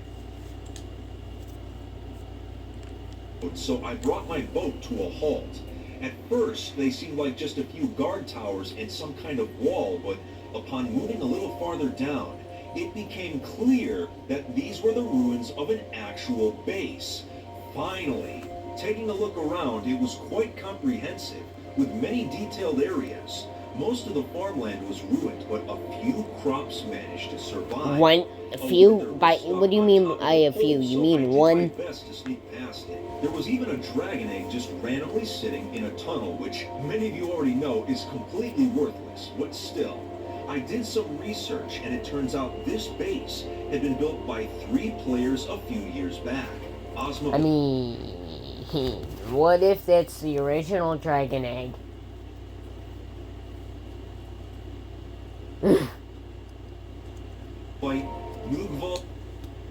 And people just fucking kept clicking it until somehow, I don't know. Don't ask. I don't know. They never gave it a name, so it was just referred to as the Milestone. But it lasted for 4 months before it was finally grieved, resulting in the ruins we see today. Pretty impressive stuff. But it was time to continue forward. At this point, the ice highway had finally ended, so the rest of the road was solid and stone brick. It was time to get back on foot. I could have continued using a boat if I utilized entity speed, but without guardrails on the highway, there was a risk of flying right off into the void, so I decided against it, at least for the time being. Out here, the end cities were starting to look more intact, but had very little loot to offer. At 111,000 blocks, I had reached the original end of the highway, but according to the signs, a player named Not Housemaster had taken it upon themselves to continue building it, so our journey was not over. There was a floating island nearby, so I decided to take a look around, and to my complete surprise, I found a llama, and it was staring right back at me. The Very fuck? bizarre animal to find all the way out here, but I knew exactly how it got here. A few years back, there was a fly hack on the server that involved riding on llamas and having them levitate. They could travel all over the end dimension at blazing speeds. They were used to establish far-out bases and transport items. After the exploit was removed, this llama must have gotten stuck here. Examining the llama's data, I was able to see its original owner. What a cool find. I left the llama in peace and continued on my way. I would still run into the occasional weird structure, but the road was pretty barren. Everything was starting to blend together. The only other structures I would see were single block towers that were likely used for elytra flying before the islands were connected. At 122K, I encountered the very first end city that still had live shulkers at it. Since they are commonly hunted and turned into shulker boxes, I was surprised these ones were still alive, but maybe it was a clue about how lonely and uninhabited this region actually was, even though it was directly on an axis. For tens of thousands of blocks, I continued. You got a problem with it? Seeing nothing but empty void and passing through countless islands. At around 146K, I found a shulker on the road that seemed to have highway building materials in it, so I decided to hold on to it. I used this opportunity to stop and replenish my food supply. At 150K, I was met with a legitimate milestone. Finally, something interesting. The hours of walking had been incredibly mundane, so I decided it was time to take a risk. I put down a boat, turned on entity speed, and pushed forward, being careful not to fly over the sides of the road. I had to be careful around Endermen, as they could have knocked me off the edge or killed me if I wasn't paying attention. It was risky, but it was much faster. As another 10,000 blocks came and went, I started finding really bizarre items on the ground, such as pistons and enchantment tables. It was odd. Upon reaching 178,000 blocks, the road came to a sudden stop right next to an island. I walked around and confirmed my suspicion. This was it. I finally reached the end of the road. No fanfare, no celebration, just a sudden stop. Unlike the overworld highways, there was nothing here to celebrate how far we had gone. It was very symbolic of the dimension itself, cold and uncaring. The only reason players come here is to find elytra and shulkers, or simply go out far enough to not be bothered by anyone.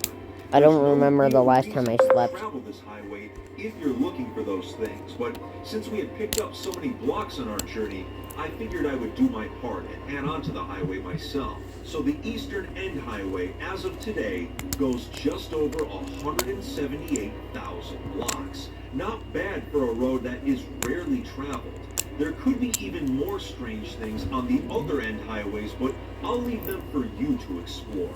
If you enjoyed today's journey, leave a like and hit that subscribe button. Take it easy, Fit and stay alive out there. Score these God damn it. deals and way more during Wayfair's Labor Day clearance starting August 23rd. Honey Bunches of Oats presents Crush. Maybe if you ate bunches of oats, you'd know you existed. Bunches. Trying to escape the spawn region of the oldest Anarchy server in Minecraft is not always easy, but one of the largest public works projects in Minecraft history has made it much easier throughout the years. The Southern Canal, a massive man-made river stretching for hundreds of thousands of blocks. Since construction on it began over 8 years ago, it has helped many players escape the digital wasteland. But exactly how long has it become? Since we've explored every other highway for a video, a lot of you were asking me to finally travel the last one. Today we're paddling the entire historic Southern Canal on 2B2T, witnessing the ruins, the bases still intact, as well as some of the other strange oddities we come across. I don't even know how far the canal goes in the present day, so this is going to be a very interesting journey. Before we get started, a big shout out to Raycon for sponsoring today's video. Whether I'm lifting or climbing in the gym, Raycons have been my go-to earbuds. The new everyday earbuds have an improved look and feel by using optimized gel tips. They're comfortable and they will not budge. Trust me. Not only are Raycons water resistant, but they can also be charged wirelessly. Raycons are climbing in the gym. Raycons have been my go-to earbuds. The new everyday earbuds have an improved look and feel by using optimized gel tips. They're comfortable and they will not budge. Trust me. Not only are Raycons water resistant, but they can also be charged wirelessly. Raycons offer 8 hours of playtime and a 32-hour battery life. They start at half the price of other premium audio brands, so no wonder they have over 50,000 five-star reviews. I found them to be very useful, so to get your own pair, click the link in the description or go to buyraycon.com/fitmc to get up to 15% off your order. It's a great way to support the channel. Now then, let's get started. I was excited to make this journey on the historic Southern Canal. Started by a player named Thieves and Sound back in 2014, it has been expanded and maintained ever since by a group called the Southern Canal Corps. I actually traveled this canal for a video over 6 years ago, and back then, it only went a little over 25K. My journey began at spawn as I prepared for the long trip ahead. Using one of my alt accounts, I gave myself only a few necessities for the journey, nothing too crazy. I made my way south of 00 until I reached the start of the canal. It was time to see how far it went in the present day. The canal was much wider than I remembered it, and had a series of obsidian dams and barriers that had been built to stop redstone machines from griefing it, which is actually pretty clever. The first few thousand blocks were pretty uneventful, but at 4K, I found a small rest stop. A player named Godroster had left a chest full of cookies for travelers. A nice little surprise. I only took one and continued on. I quickly ran into a giant obsidian skull, which I was hoping would not be a bad omen. Every town I passed was destroyed. It would definitely be a while before that'd probably be a bad omen because to the towns. Survives at spawn much longer than other blocks, which is why so many people build What the fuck is the Diary of the Wimpy Kid doing there? underneath massive lava casts. When I was almost to the 10K milestone, I found something very bizarre. The entire area had been covered in cobblestone slabs. And when I say entire area, I need everything. It was a really bizarre sight. I found a signboard and identified it as the Valley of Slabs, an obvious parody of the server's Valley of Wheat. It was pretty wacky, but it was an enjoyable pit stop. Just like in real life, sometimes you need weird things right off the highway to keep you sane on long trips. Shortly after, I had reached the 10K milestone, a giant castle made out of obsidian. Overall, it was still in great shape, and if you were a new player, you would definitely find some valuables here. After a quick look around, I moved on, but only a few moments later, I came across a section currently under repair. It would still be possible to paddle, but it was going to be bumpy. I found myself navigating the rapids, trying to make sure my boat didn't sink. It was actually pretty fun trying to keep it afloat. Dun dun dun dun dun dun dun dun dun dun dun dun dun dun dun dun. I quickly made it to the other side, where I was able to continue normally. The settlements I passed were still pretty destroyed, though I did find the first actual farm of the trip. It only took 12,000 blocks. Resources were also becoming more common alongside the canal. After the 15K milestone, there was another rest stop.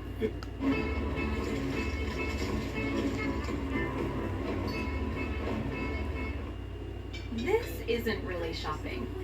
Wow, the quality's amazing. I mean, discovering more of... Filled with cookies. Whoever this God roster person was definitely had some dedication. After traveling past more ruins, I came across yet another roadside gimmick, the door to nowhere.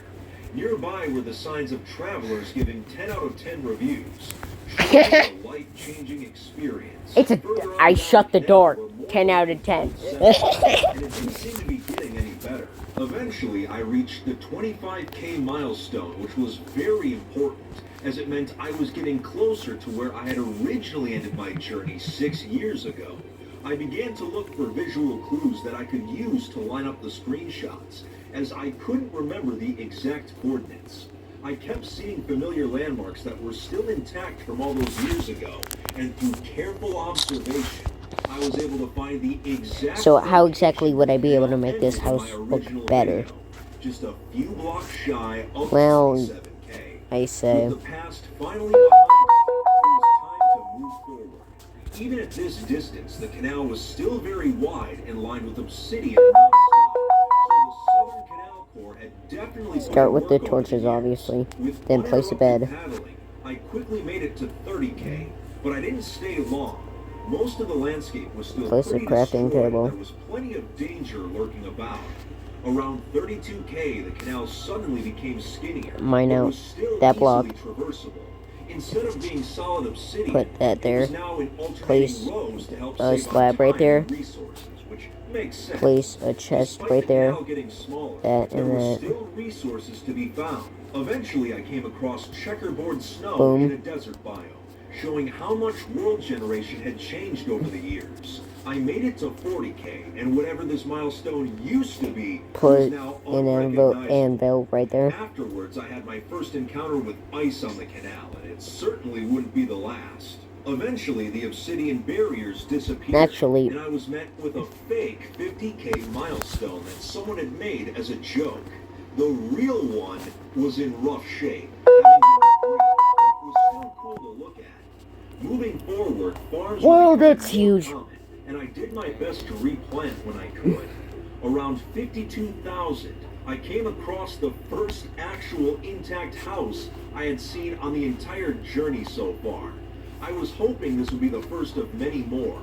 Eventually, the canal would hit open ocean, and there were old chunk border bases to be seen. Not long after the 60K milestone, the sea level actually changed due to newer world generation.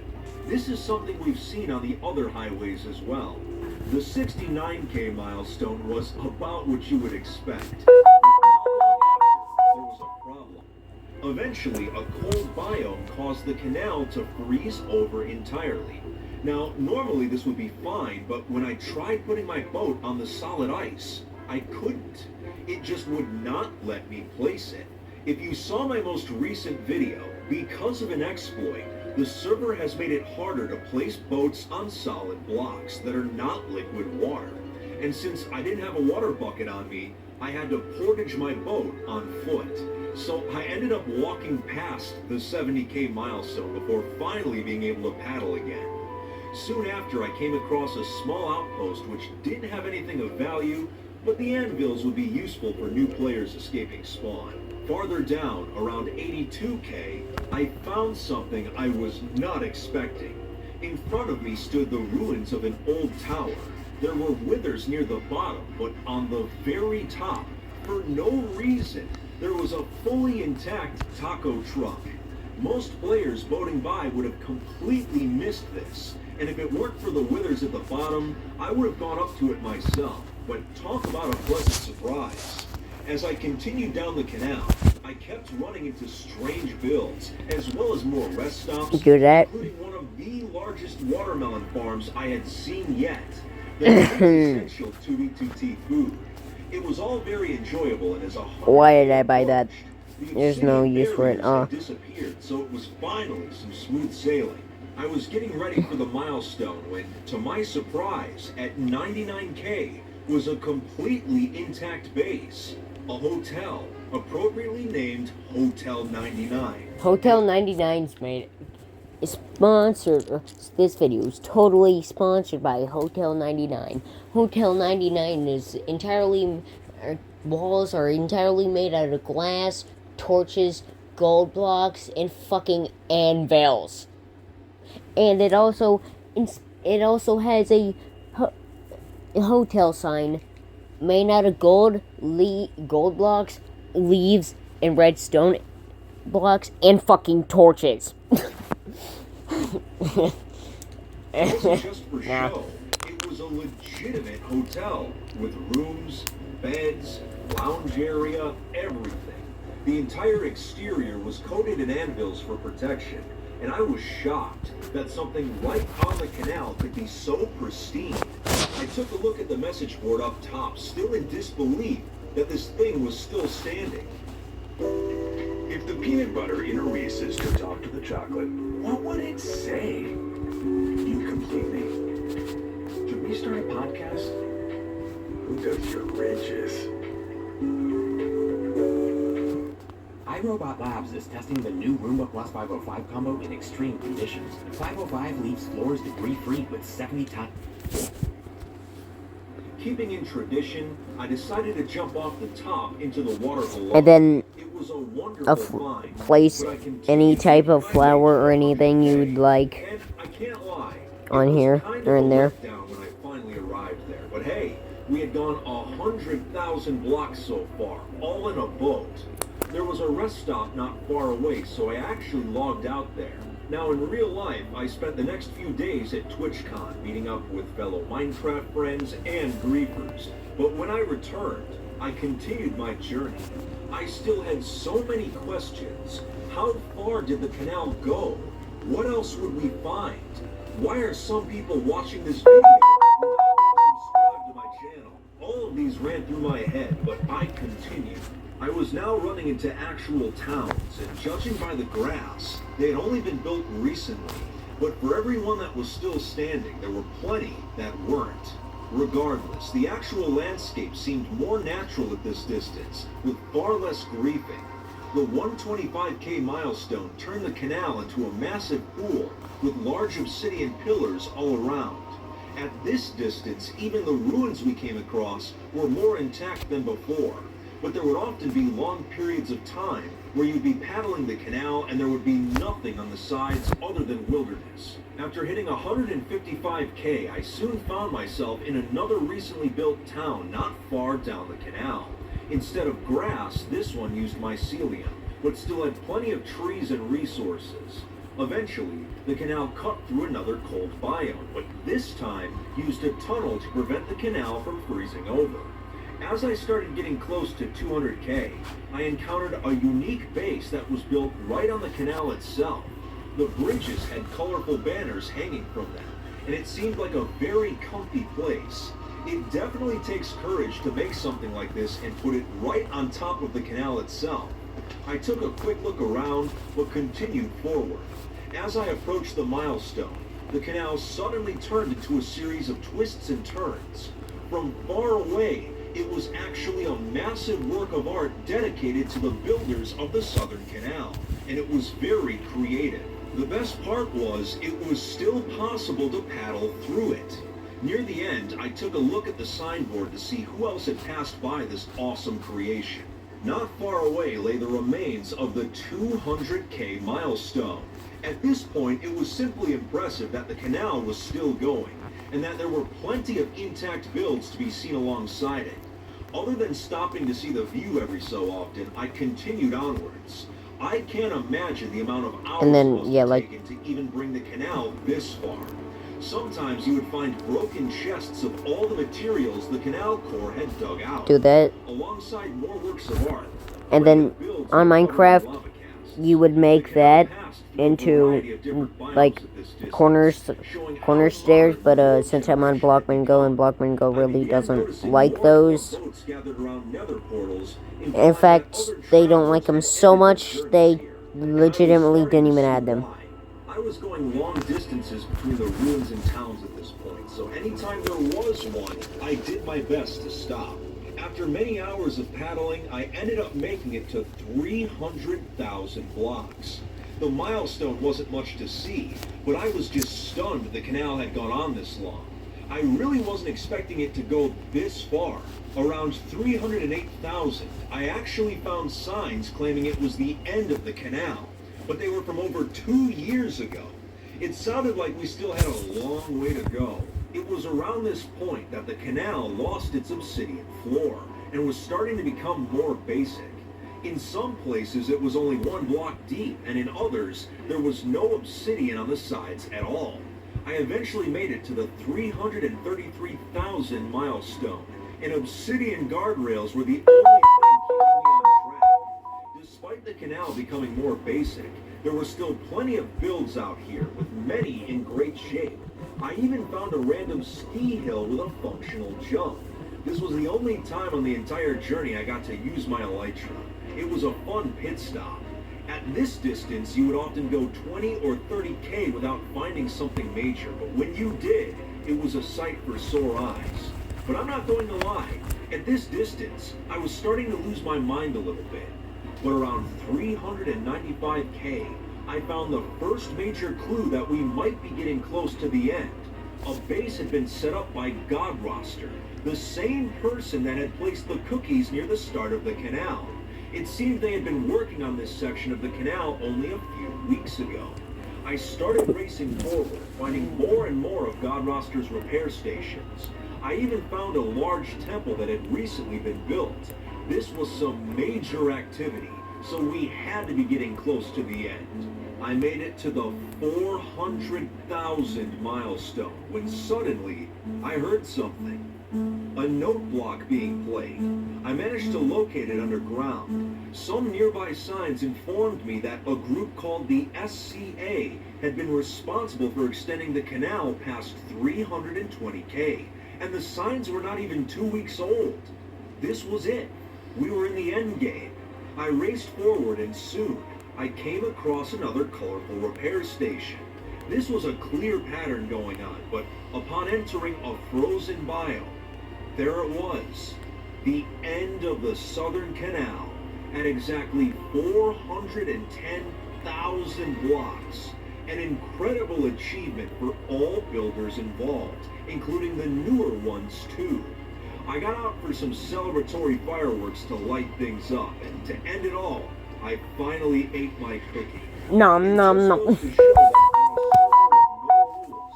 Anything is possible with enough effort and cooperation. So I guess that answers the question. It was a fun trip, and if you enjoyed it as well, make sure to leave a like, hit that subscribe button, and follow my socials. Take it easy, Fit Fam, and remember to practice boater safety. Why choose multiple? Especially trying to fucking fly down that end dimension ice path. The Valley of Jesus is one of the most bizarre places ever built on the oldest Anarchy server in Minecraft, because the entire thing was constructed by thieves with millions of blocks that they had stolen. Not exactly a holy place. What the fuck? Over 50 giant replicas were constructed in the same area, with each statue being made out of creeper head. You had terracotta Jesus, you had creeper head Jesus, even TNT Jesus, which required some extra precautions. So as a normal human being, you're probably wondering, why would people build something like this, especially on the most toxic Minecraft server in existence? Well, the reason these thieves came together like this might actually surprise you. So today, we'll be discussing the bizarre history. I'm actually surprised no one's tried to fucking build a Technoblade.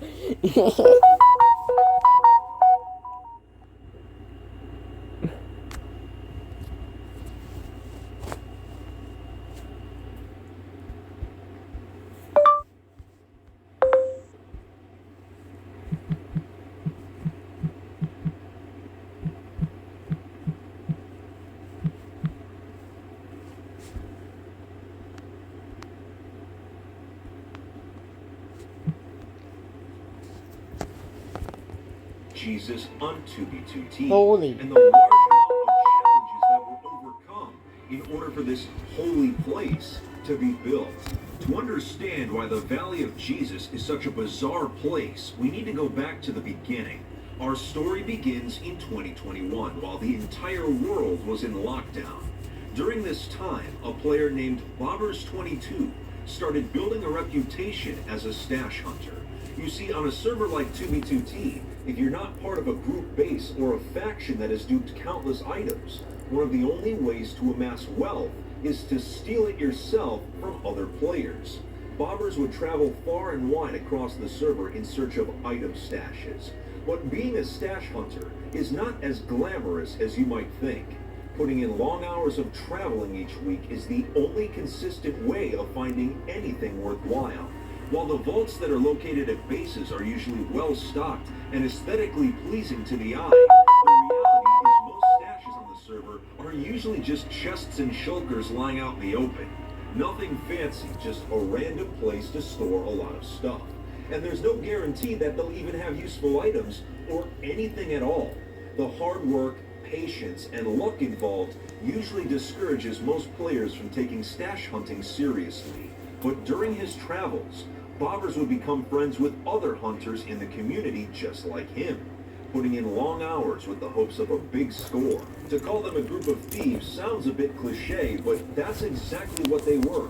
They were taking the items of others for their own benefit. As time went on, Bobbers managed to find several high-profile stashes. This helped him build his reputation. He would go on to steal millions of items from these locations. He stored all of them in his own item stash, where he kept everything organized. Now, this is the only screenshot I'm allowed to show, because 2B2T players could easily find the location if I revealed any more of it. But Bobbers had become so successful that he had a new problem. That man, even the fact that that man even allowed you to show a picture, it's insane.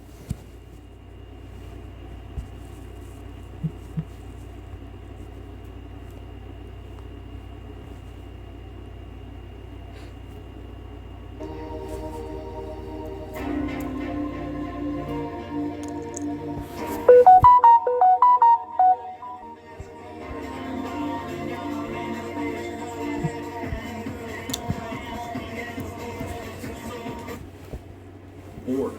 What's the point of having millions of items? Ah, shit, never told you about that, didn't I? On top of that, his stash had grown so large that he wondered if he would be targeted by other thieves. He couldn't just throw the items away, so what was the game plan? Well, he came up with a bizarre idea. A new take on an old tradition. Building a Minecraft replica of the statue Christ the Redeemer has become somewhat of a server tradition over the past decade, making appearances at multiple bases. They've always been built as a joke, since 2v2t is the farthest you can get from a family-friendly Christian Minecraft server. Bobbers wanted to take this tradition to the extreme limits, and the irony of holy statues being built by a digital criminal was something he couldn't pass up. His idea was to build multiple statues with every type of block he had stolen, including ones that were difficult to place, such as end rods and creeper heads. But building something of this magnitude was going to require help and careful planning.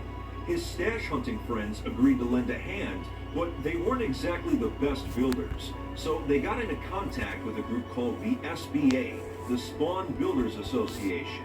They asked if anyone in the group would be willing to volunteer to help with the project. Anyone that accepted the offer would only need to make the trip out to the build site, which was in a giant mesa biome. All the materials would be provided, and they were to not discuss the details of the project with anyone. Pretty soon, they had a basic roster of builders ready to go, and on November 1st, 2022, construction began. Bobbers had transported the majority of his building blocks from his personal stash over to the build site. Over 50 different Minecraft block IDs were assigned to different players. While some would be a single solid color, others would have some variation. The first few statues were quite simple and all followed the same blueprint, but a few of them were a little trickier. Blocks such as creeper heads required an entire second layer underneath just so they could be placed. This effectively meant building two statues in the same place and then deleting one of them at the end, so it was double the work. The TNT Jesus was a challenge because it required a layer of water surrounding it. In case of an accidental ignition, this water was to prevent TNT from flying into the other statues. It might sound like overkill, but you have to remember, in Minecraft, TNT can get thrown long distances under the right conditions. There were some holy shit that were off limits for the builders, mainly chests, shelters, and furnaces. Since all of these are technically containers, putting too many together a while back will sometimes trick the server into thinking that you're building a lag machine or attempting to crash people. This can result in having your account get kicked from the server and even potentially lose priority queue status. So it was not a risk the builder. That's not it.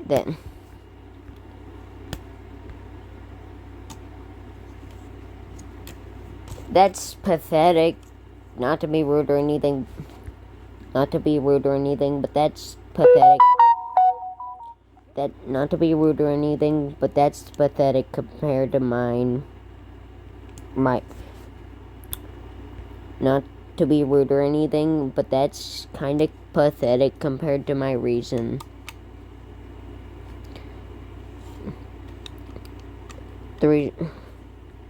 So a while back on a different one of my accounts, I'm pretty sure when I was like new to Skyblock on that account. Obviously I wasn't new to Skyblock, but there was a bug that happened once in a while where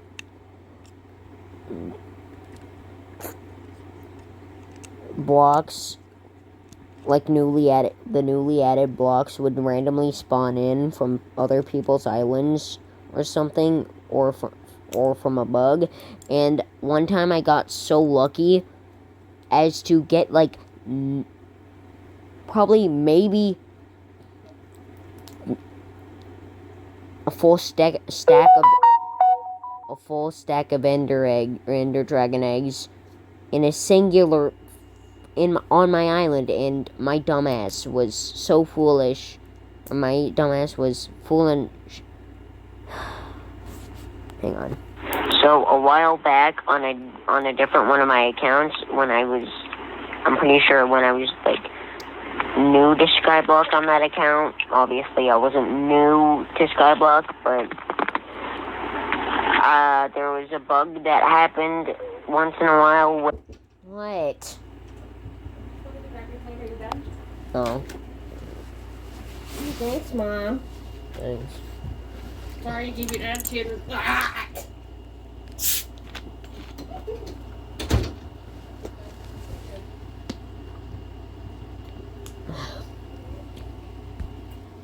So So a while back on a different one of my accounts, I'm pretty sure when I was like new to Skyblock on that account. Obviously, I wasn't new to Skyblock, but there was a bug that happened once in a while where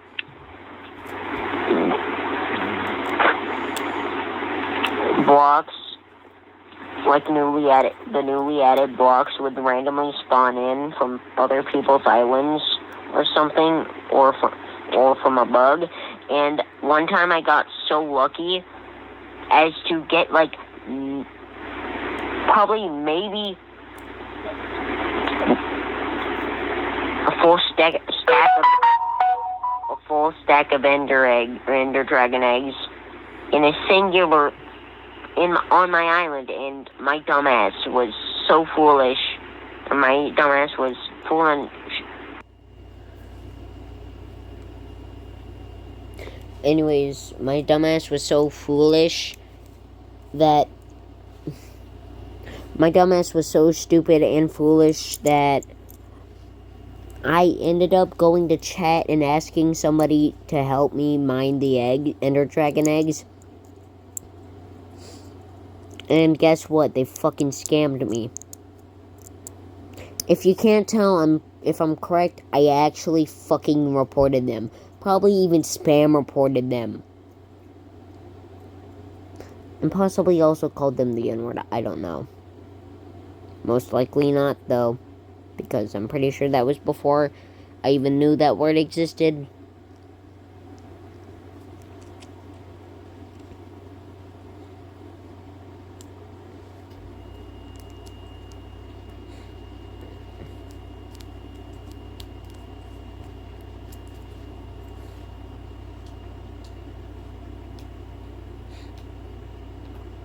Wanted to take.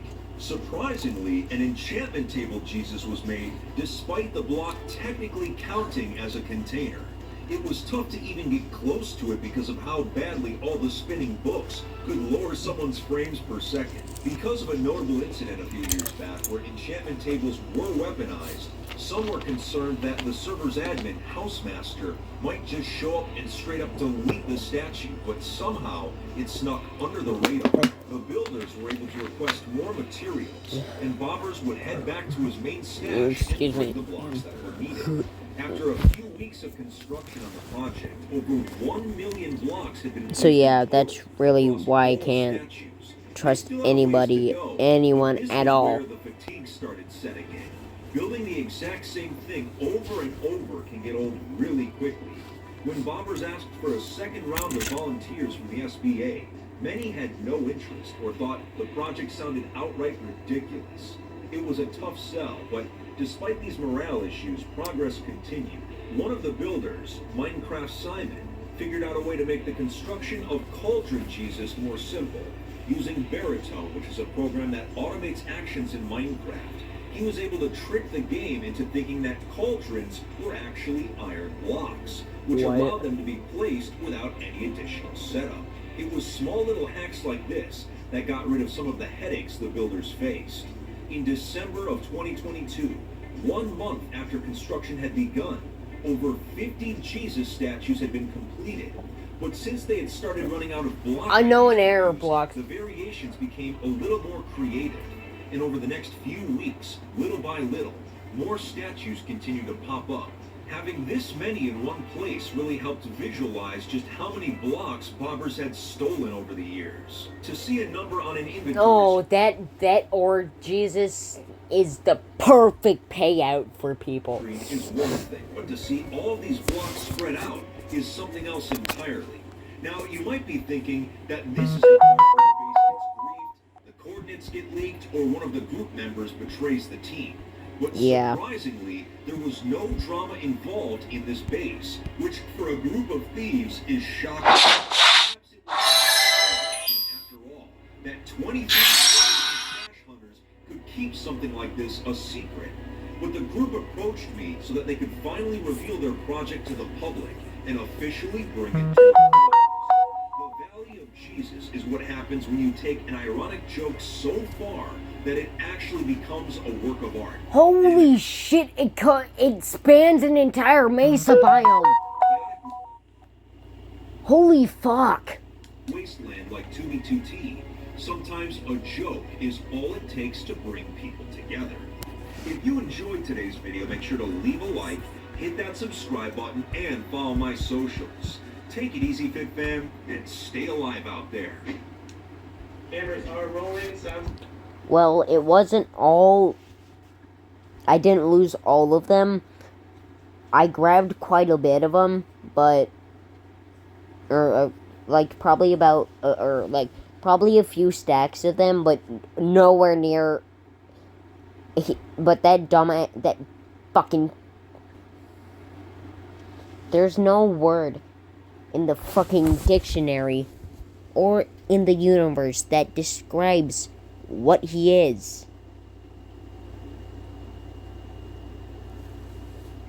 I just want to fucking find where he lives and then punch his fucking face in.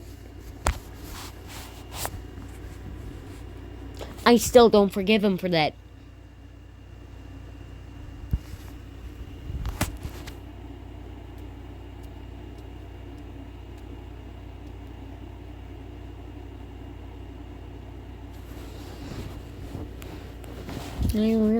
I really still don't forgive him for that at all. And I never will. Ever.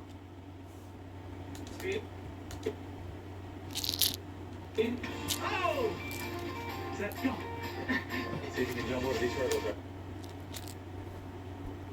And the reason why I asked for help was because this was during when I had school, and when you left the game and rejoined, I'm pretty sure the eggs would disappear. Right now, Dawnfuhrer is about to be destroyed. But the reason it's being destroyed is fascinating. You see, on the oldest Anarchy server in Minecraft, everything gets griefed, given enough time. Since there are no rules, one way or another, bases get found and wiped out. But the reason this base will be destroyed today is that the owner is allowing it to happen.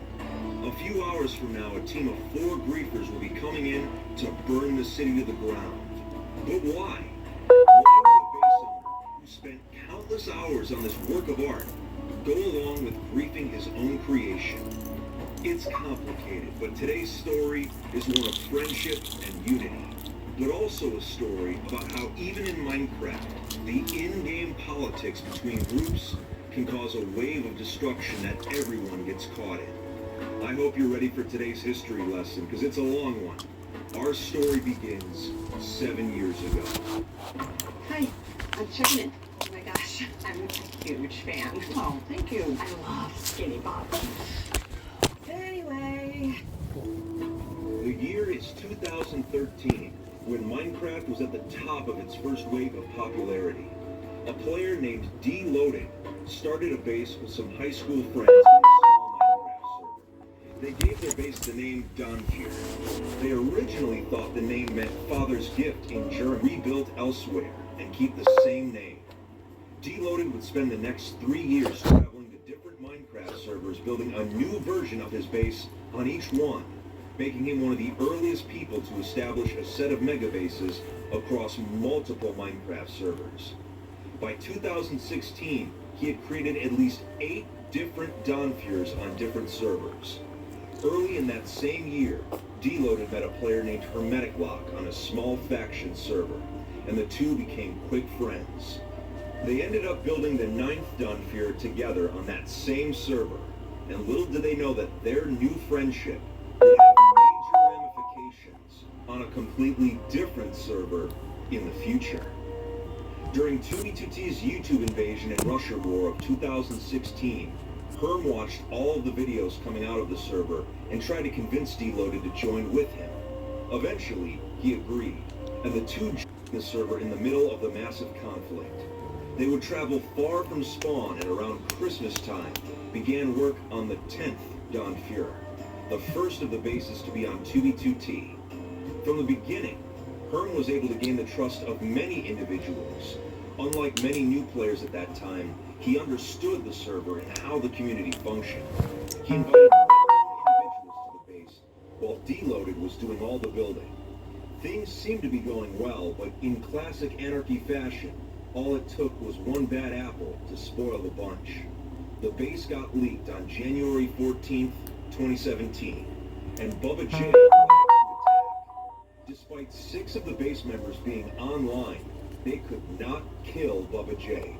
Despite losing the base, the footage seen here, taken by Herm, got him even more attention in the community. After the grief, Deloaded took a small break from 2B2T to play on other servers, and Herm would go on to create a spawn base that became a popular place for established players to hang out. This spawn base and the concept around it was eventually turned into a fully fledged group by Hermetic Lock. Wait. The Spawn Masons. Oh. The group was originally based on players coming together in an otherwise hostile environment to build small lodges every single week, which they would then destroy after each meeting. The group had a loose set of rules that most members followed, but when Deloaded returned from his break, he joined the Masons, and him and Herm were back together again. That gum's dull. A fancy cube. Cooling flavor crystals. Not long after, I actually joined the Spawn Masons, and there were plenty of shenanigans going on. But this did not last forever, because near the end of the summer, during the grief of the base summer melt, my comrade Alpha Computer and I ended up killing a fellow Mason during the raid. Since harming another member of the Masons was against the rules of the group, some of the members wanted us kicked and demanded a vote. Hermetic Lock heard Motherfucker. Was it your fault? Pause.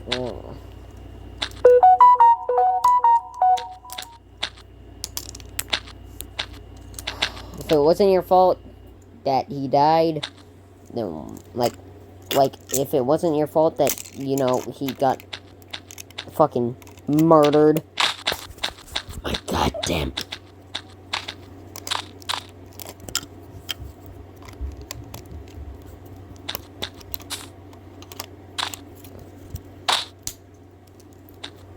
That the rules were being taken too seriously and had not been enforced in the past.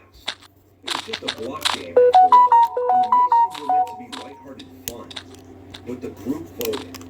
Alpha Computer was kicked out, but I was allowed to stay since I had apologized to the member that we had killed. But I didn't win the vote by much. Not long after this ordeal, Herm stepped down as the leader of the Masons. It wasn't fun for him anymore. It was meant to be lighthearted fun, but had become closer to an actual cult, with members taking the game far more seriously than even longtime 2B2T players. Herm disbanded the entire group, but not long after, the more dedicated members brought it back on their own. Herm remained part of these new Masons and preferred to work on his own projects from the sidelines.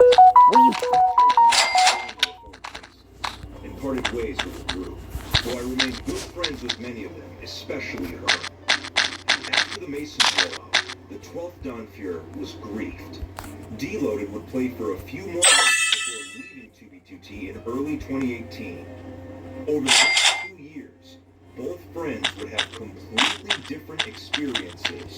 Hermetic Lock would take back control of the Masons again near the end of 2018 after the group began slowly dying, and used them to work on I'll be several right of his back, guys. projects on 2B2T, such as utilizing baritone bots to help construct the Masonic symbol at spawn, making it the largest obsidian structure ever built on the server. Despite the group accomplishing many of these amazing feats, Herm's feelings on the Masons eventually soured. His small group that he had created for fun had become filled with players that treated this server as their lives, and he found these people insufferable. Deloaded went on to build Dawnfuhrer 13 through 17 on different Minecraft servers, but he would eventually come back to 2B2T, which brings our story to 2020 and shows just how destructive 2B2T politics can actually be. After being fed up with the Masons, Herm quietly began planning a new group, one that reflected the original spirit of the Masons, but was not to be taken too seriously. He called this group the Guardsmen, a group dedicated to choosing a single point of law and defending it from all invaders, no matter how badly it was grieved. The Guardsmen kept the Masons' original theme of brotherhood intact. The reveal of this new idea to the Masons ended up causing chaos, with members arguing fiercely with each other, accusing Herm of trying to cause civil war, which only proved his point that the group took the game too seriously. During this outrage, Deloaded had become the primary builder at a Mason base created to pass time during the quarantine, and he would go on to name the base the 18th Donfjord, continuing the tradition he had started 7 years ago.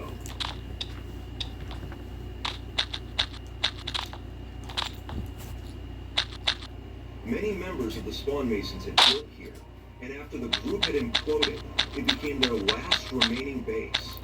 The 18th Donfjord was easily the most impressive, but because of its heavy association with the Spawn Masons, Hermetic was disgusted by it. The base stood as an example of a creator losing control of his original creation and becoming ashamed of it. Herm decided that just forming a splinter group was not enough. A message needed to be sent. So he approached his longtime friend and told him that he planned to brief the Masons' final base. This was Hermetic Lock's declaration that the Spawn Masons were officially dead. While Deloaded was initially upset, he realized that he valued his friendship with Herm more than a Minecraft cult. So he told Herm that he would allow the base to be briefed. But 2 people would not be enough to get the job done, since the 18th Donfjord was massive. So Hermetic contacted me, asking if I could help him brief the base. I rarely brief bases anymore, but since Herm has been a long time, I knew it. I have a problem becoming a briefer for hire. He also has interest in a briefing team. So now, we've talked enough about the 7-year history. It's time to show you this base. It's an entire fucking team of shit. We burn the place to the ground, and Herm can finally be at peace, knowing his creation is symbolically. God damn it, I didn't mean to fucking do that. Ah, shit, ah, shit, ah, shit, ah, shit, ah, shit, ah, shit. We are here for you, and we're here to serve you.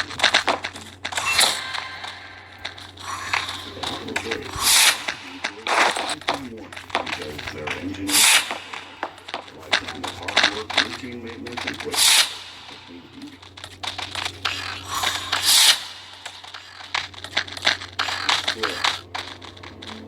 Now here at the 18th down to about 1 hour before I can give you a closer look at some of the builds that you appreciate when you come to this place. Given to me by Deloaded, so we can clear the base without my presence alerting the members, because the last thing we need is 20 people working at the same time. We have to leave some ruins. I usually make the base unrecognizable, but Herm is a fan of beautiful looking ruins, so it is what it is. But 2, there's a dupe stash nearby that we are not allowed to touch, so that select members of this base can take what they need before they leave here. There's a big conflict between the Masons and the Guardsmen, but I don't really care about their politics. I'm just here because Herm needed a hand, and I wanted to see a cool looking base. You've seen the You going to bed? So let's show you the Undercity. This entire section of the base is an underground city built beneath the main city on top. So just looking around, this is going to be very useful for so you can blow up some of the buildings from underneath rather than having to go all the way up on the top of the roof. Oh yeah, that ceiling, I'm going to have a lot of fun putting TNT.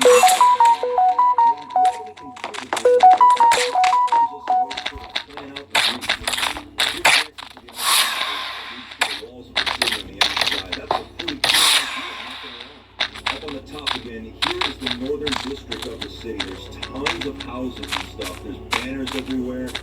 I mean, just the amount of detail put into just the outside of these structures is pretty crazy. I'm glad we've taken the time to sort of look at some of these things up close, because when we're briefing, I thought you weren't. by all this. So check check this out. I thought you weren't gonna go to bed though. Castle.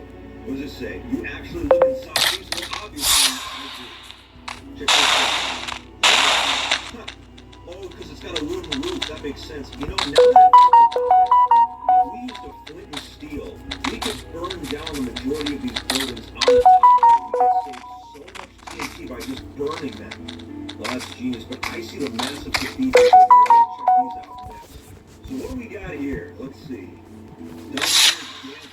Oh, nice. I don't see anyone dancing though. Here is the Great Hall. Now, believe it or not, Deloaded told me about this specific build. Apparently, he built it in less than a week. Like, it did not take him long at all. Because look at this little thing. How do you get used to it?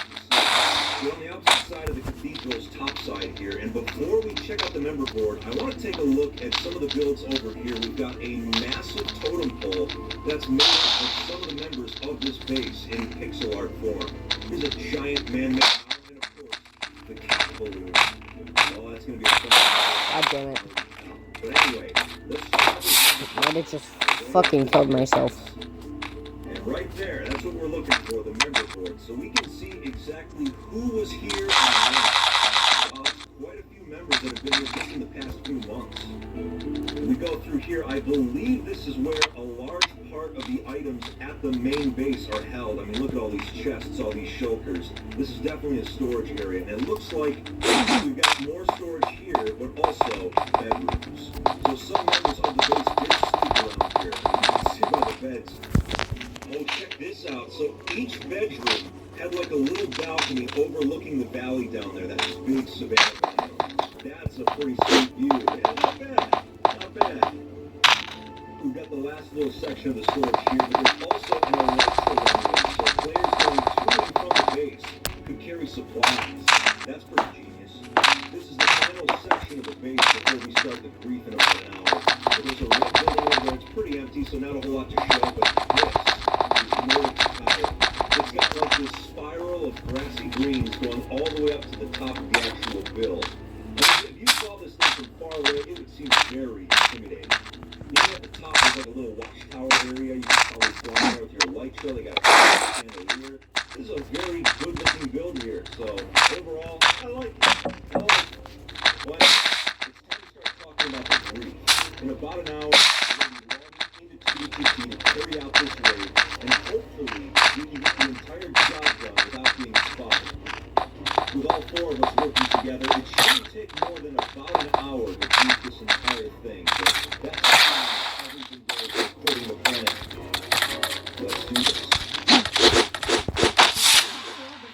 Even bigger than ever. Oh shit. 30% on moving and storage until September 22nd. Or renovating your current home. Don't miss this bigger than ever offer. Save up to 30%. Bookitpods.com.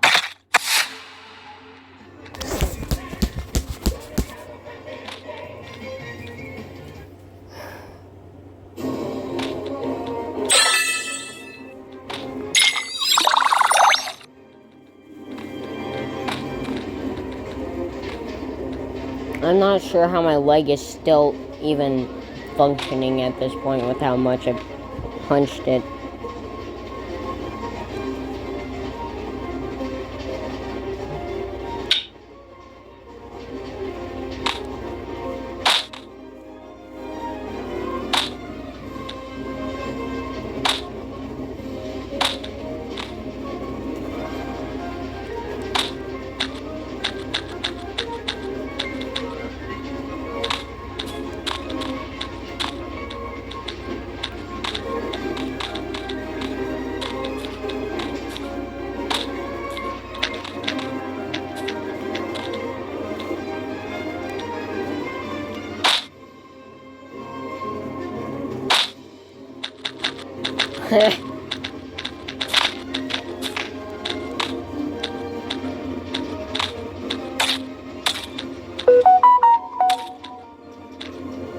Burn!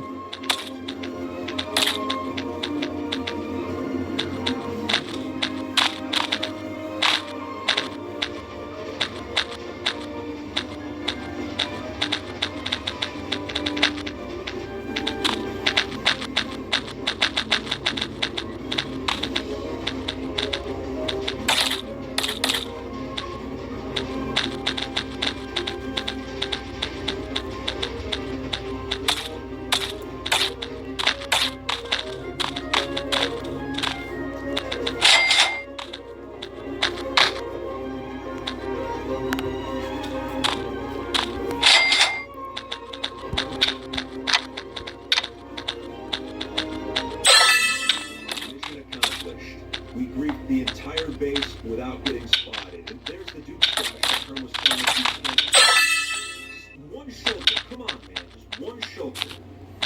So John, a base started 7 years ago by a builder and his friends on a completely different Minecraft server, ended up being at the forefront of an almost civil war between groups on the oldest anarchy server in Minecraft. I guess the question now is, what's going to happen? If you enjoyed today's video, consider subscribing to the channel and leaving a like.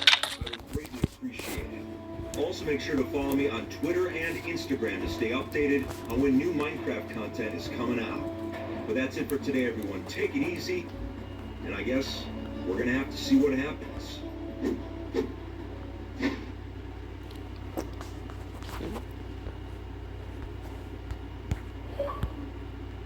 Come on, baby. Come on, baby. No, no, no, no. Where are you taking me? Come on, baby. Come on, baby. You have to save that child. Come on, baby. Come on, baby. With Chase, you can get a debit card for your kids' independence and parental notifications, so you can keep an eye on how they're using it. It's still on budget. Control for Technically, no, that's not independence. See, anyone who is familiar with the history of the oldest anarchy server in Minecraft knows the stories of Pop Bob. Despite having such a silly name, he was one of the most feared players of all time. He was also one of the most misunderstood. Anytime his name is found on an artifact or at an old base, I take a cautious interest. About 1 month ago, I received a random message out of the blue from a player claiming they had discovered an old base that belonged to Pop Bob. They sent me a screenshot of what appeared to be a castle.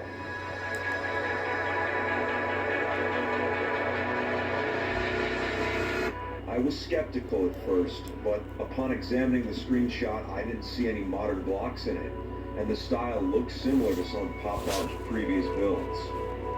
So I asked for coordinates. But of course, this is 2B2T, so there was a catch. He agreed to give me coordinates, allow me to tour the base, and take a world download. In exchange, I would have to film him briefing the base. What? It's been 5 years since Pop Bob got You are a bastard.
kill on me. I was fishing and I wasn't prepared for combat. But that was half a decade ago. I'm not going to take part in this grief. But I'm also not going to stop it. What? These chunk borders we're at tell me we gotta be getting close. This is some old terrain. But maybe this base tour is gonna give us an insight into the mind of Pop Bob. What was he like as just a normal player, you know? Looks like there's something over this way. I think we may have found it. Oh yeah. What is this? That's floating lava just in the middle of nowhere? Alright, Pop Bob. This is definitely suspicious already. Just a random chest room underground with a crafting bench and just floating lava. This is... Alright, this place place is already giving me the creeps. But I kind of want to see what's in those chests. I can take a quick look. Let's see. Okay, good. Anything? Some average stuff, I guess. At least it's something. But we have to be close. I think the coordinates are really close to the ones I was given, so we just gotta get. I think if we keep moving in this direction, we should stumble right into it.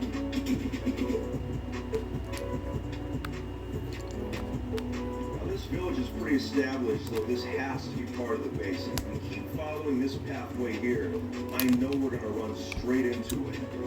So let's go. I'm excited. Oh, there's something up there. Alright, this looks promising. Alright, it's all quartz. It's a quartz build. But, hey, quartz was around back in the day. So, it's real. Look at that. It's actually real. Pop Bob's Castle exists. Look at that. It's a shame you're not gonna try and stop that motherfucker from, you know. Insane. Holy cow, you know what? I gotta screenshot this. This is a thumbnail. Oh my goodness. Turn off name tags. Look at that. It's a real place. I didn't think it would be real. I thought this was gonna be a big scam. I thought the guy was just trying to get, you know, a rise out of me, but this place is legitimate. Let's take a look inside. Stay here, pony, alright? You're more valuable to me, well, dead than alive. Huh. Look at all these signs. Oh my goodness. This looks like the player list. Chronicle of Rainiel's Watch. So this is the actual name of the base. It's not Pop Bob's Castle, it's Rainiel's Watch. Who all based here? Let's see. Wobu, Spike, King Louie. Oh, wow. I have not heard that name in quite some time. Oh, Loafykins. Okay. Cam? For those that don't know, Cam is the person that founded Camtown, which was quite famous back in the day. It was one of the only bases left on the server that had a working end portal. I even used the hacked-in end portal at Camtown back in, I think, 2014. Although the base was kind of in ruins by then, there was only one portal block left. Pop Bob, of course, and Dr. Line. Let's see, Pop Bob joins the fortress. June 11th, 2013. That's the summer I started playing on 2v2T. I can't believe it, over 5 years ago. Half a decade, Pop Bob joined this fortress. Oh my goodness. What do we got over here? Hold on. Historical lava, do not renovate. You know what? I knew it. When we saw that lava back on that beach, I knew that we were on the right track, that there was a chance this place was legit, and it is, sure enough. Where do we even look first? I mean, look at this place. Oh, if we could find an artifact, there seems to be a lot of chests in this place already. If we can find a lot of artifacts, take them like a written book or something. Oh man. Oh, I'm not seeing anything that useful so far, but they're all old blocks. I don't see a single block past the year 2013. So let's take a look around. Oh, there's some chests over here. Wow, they went all out with that book. Secret wall gallery. Do not remove, please. Well, it's gone now. It's an interesting little formation. This place it's weird. This entire cast, we were dying. Yeah, that's what I like to see. Danger beams of light. There must have been a beacon here. All the way up this way. No, I'm just trying to record a video. That was unexpected. Begins now. Which way do we even go? It's like a spiral staircase. We'll come back to that. Alright, this seems to be on the other side of the mountain here. Okay, just kind of lets out. Although there's random cobble there, I've noticed so far there seem to be random places where like cobble was thrown down. I can't tell if it was lava casted or if it was actually just put down by hand. I don't know. Let's see. Okay, there's something down this way. Does help I'm falling. Does it just keep going down? I don't want to waste my time. Oh, wow! This goes all the way down to this quarry down here. I'm guessing all these chests have to be just old cobblestone and stuff. Hey, I'm not going to bother to look. Now, let's see. What do we have back over here? Now, I don't want to take the spiral staircase yet because there was a hallway this way. What if Papa just spawns in? We got some chests. With the frame rate, it looks like he might spawn, or like the way the video looks, it looks like he is gonna just fucking spawn in. We got some brewing stands here, and there's still fuel in them. Okay, so someone has been using this station recently. There would not be fuel in that thing if they were just left vacant. It's this way. Oh, an old anti-AFK pool. So what you do is, let me turn off my juice hacks. You sit in it, and normally, well, you know, normally it's supposed to carry you around like that. So even back then, they were using this little pool to get past Housemaster's little plugins. What? Huh? That's interesting. What happened there then? What do we have over here? Right, just goes down to this cave here. Oh, that's kind of cool. Oh wow, look at that. It's like exposed. It's like an actual in-mountain cave. The Lost Grove. Oh, that is a cool little place. Oh, it looks like there's plenty underground we have yet to see. I don't want to spoil too much with recap. Alright, so if we go, let's see. Did we go? Alright, here's like a little balcony area looking out. Alright, I was looking around and we pretty much have to go either up or down the spiral staircase. Let's go down first.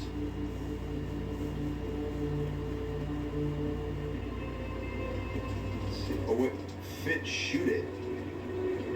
Oh, so that's, okay, Boofer's Limit Con. It's, wait a minute, it's a target practice range. Look at this. Huh. Let's see if we can hit this. Oh, that's... I mean, obviously you can hit it because you're using hacks, but... Hero didn't even show up. Yeah, I'm just going to say that was a bullseye. For sure. Alright, so let's see what else we got around here. What's this? Oh, this is where the beacons This were. music. It's creepy. Lots of food here. We wouldn't go hungry if we stayed here. We got cooked salmon too. I'll add that to my collection. Ah, okay. So the farms were legitimate down here. Let's see, interlude. What is this?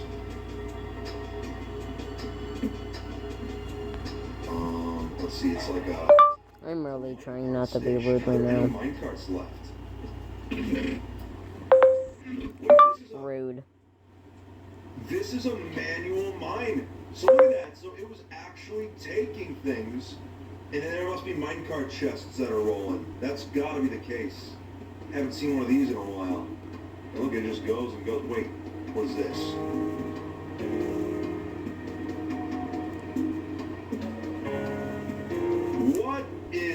What do we have here? This is a weird room.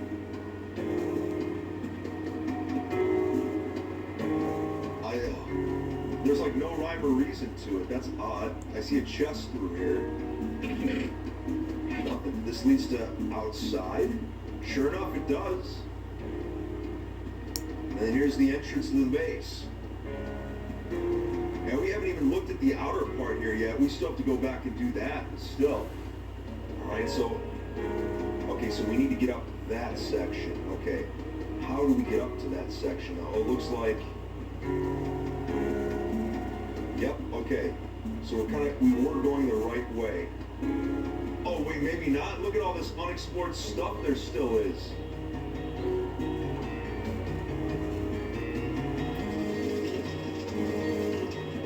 See, gotta pack my bags, leave this home, start walking. So it's literally all signs and like lyrics and stuff. King Louis's bedroom. Oh man, this place is legit. Cozy. I bet the king never thought he'd have his bedroom shown off on YouTube in the future, half a decade later. That's funny. Oh, we got a bunch of chests here. Anything good? Come on, any artifacts? Wait a minute. Sponge? A wet sponge.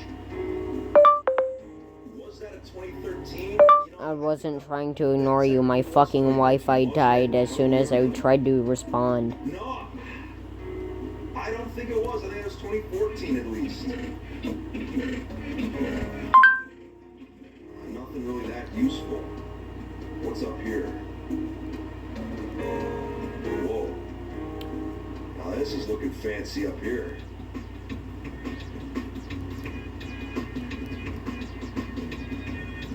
And we continue to climb. What's in here? Oh, is this like the actual... Okay, this is the actual castle here. With rooms, but there's nothing in the item frame. Maybe there will be something left in these item frames. If we keep checking every nook and cranny, I don't know what we're gonna find.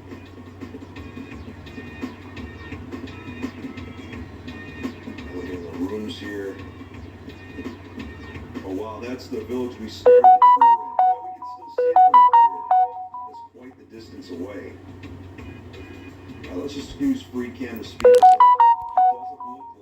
There's anything left in this tower. Let's go to the other tower now. I'm tired. Oh, let's take a It's look. 9:33.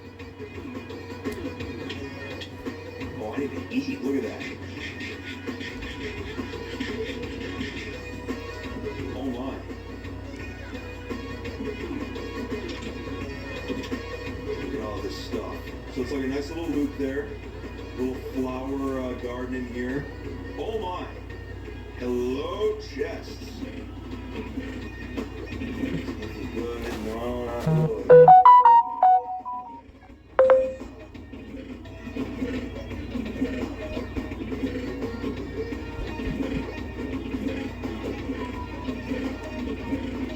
Yep, I'm not seeing anything worthwhile here. That was worth a shot, you know? See, there's more of that cobble that was randomly placed. That's what I'm talking about. It's really weird. Alright, so let's see if we can... Oh, wait, hold on. Oh, we got more stuff in here.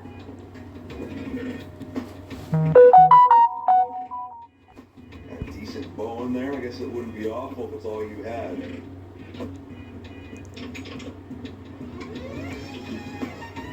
Good. Looking like it. I really like the library in here. It's a nice little touch. Most secret journals and diary and love notes, all kept safe and stored away in this obvious hidden chest. Well, nothing left for us to take. Would have been cool if there was like a book in there or something, but if there was one in there, I'm sure it's long gone by now. I just want to make sure. Oh yeah, we still have to go up the main staircase. To a point that we have not seen yet. So I believe we have to take it up this way, right? Fuck yeah. No way. What are you gonna do about it? Already. That's the staircase we went up. So there's... Because I have a gun. Because I have a This is where gun. we have to go up. Yep. Wow, that's a lot of knowledge. Bam. Anything left in there? Bop. It looked like it. Pow.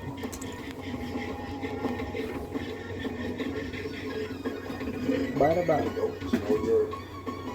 Boom. So now let's climb Bram. to this tower. It's all the, you know, just the lava just in plain sight. This is real dangerous. I don't know if they could get this place insured with all this floating lava everywhere. Oh my. Why not good?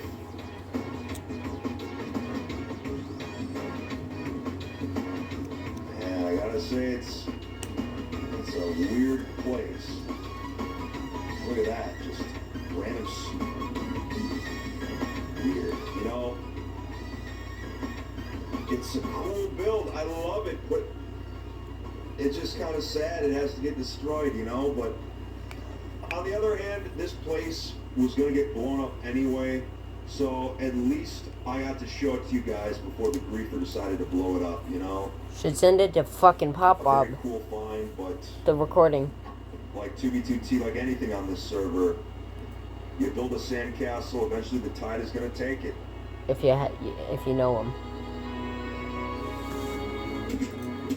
The griefer is here, so it's time for me to hold up my end of the bargain.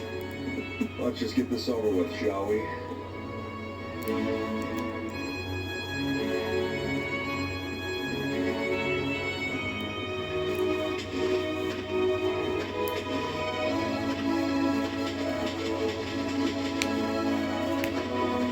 Dracoda. You're a bitch. Whoa. That is an overly excessive amount of TNT.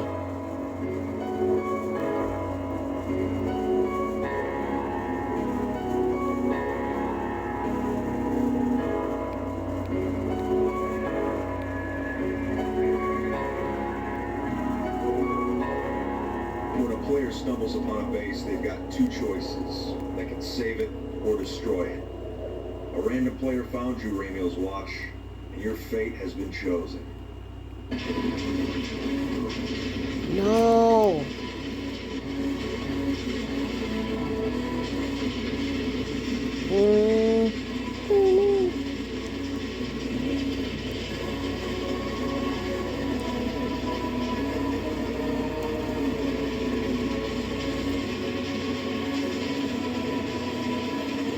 That base was probably like, oh hey, players, after so long, and then what? No! God damn it, no! Why do you have to fucking destroy me, guys?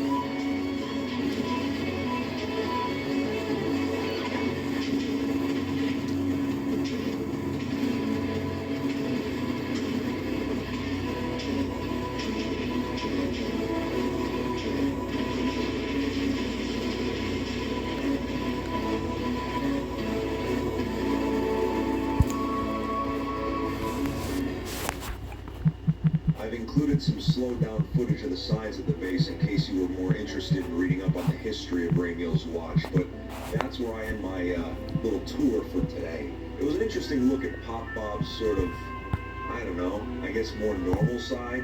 It was interesting to see, but before I go, I gotta remind all of you, if you go to my channel on the community tab, that is where you are able to find my stream schedule. I know a lot of you were asking about it, a lot of you don't have Twitter, but this is where you will find my streaming schedule. And of course, it changes at different times of the year. But anyway, thank you so much for watching today, everyone. If you haven't already, make sure to follow me on Twitter and Instagram, which are both in the description below. Shout out to Homie on Ice for providing additional music for this video, which I think really added a little special touch. And that's it, everyone.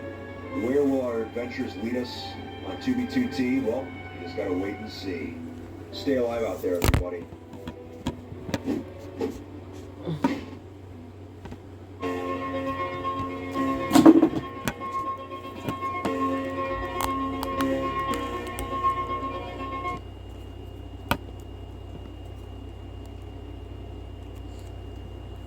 Rick MC. In 2016, after the destruction of Aureus City during the Russia War, Kaneslaw, the founder of the city, ventured off on his own once more and founded a base that until last week had been the most well-kept secret on 2B2T. No! I received several invitations to this base, but I declined all of them because I didn't want to put the base at risk by me being there. But now that the base has been griefed, it's finally time to show the public the true hidden gem of 2B2T. More than 15 players banding together to form the Bodecan, a city to surpass Aureus.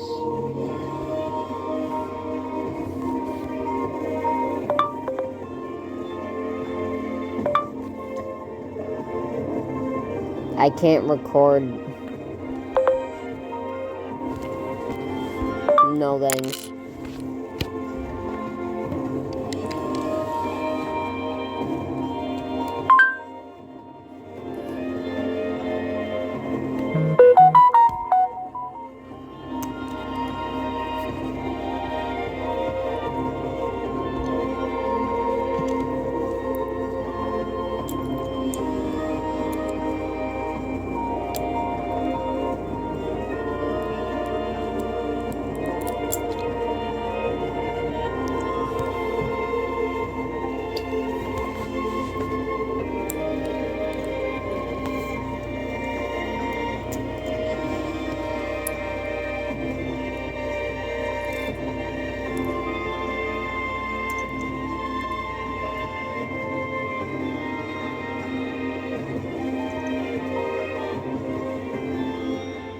What's going on, everyone? This is FitMC, and today we are touring the Bodecan, Kane's Law's secret society that he built in 2016.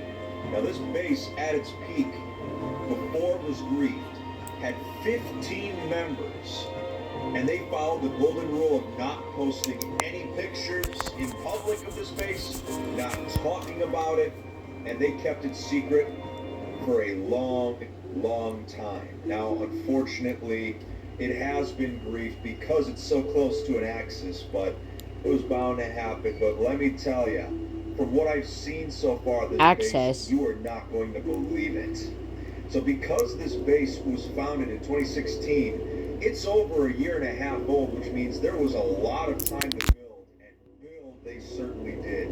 Now, this is the entrance Are those area. beacons? It actually looks kind of similar to Aureus's landscape on the surface here, but once we get down, there's going to be a lot of drastic changes. So let's go ahead and head down. There is just so much stuff tightly compacted here that I'm actually lagging slightly with my frame rate in-game. That's how crazy this base already is. But here's the entrance to the Bodecan by Kane's Law.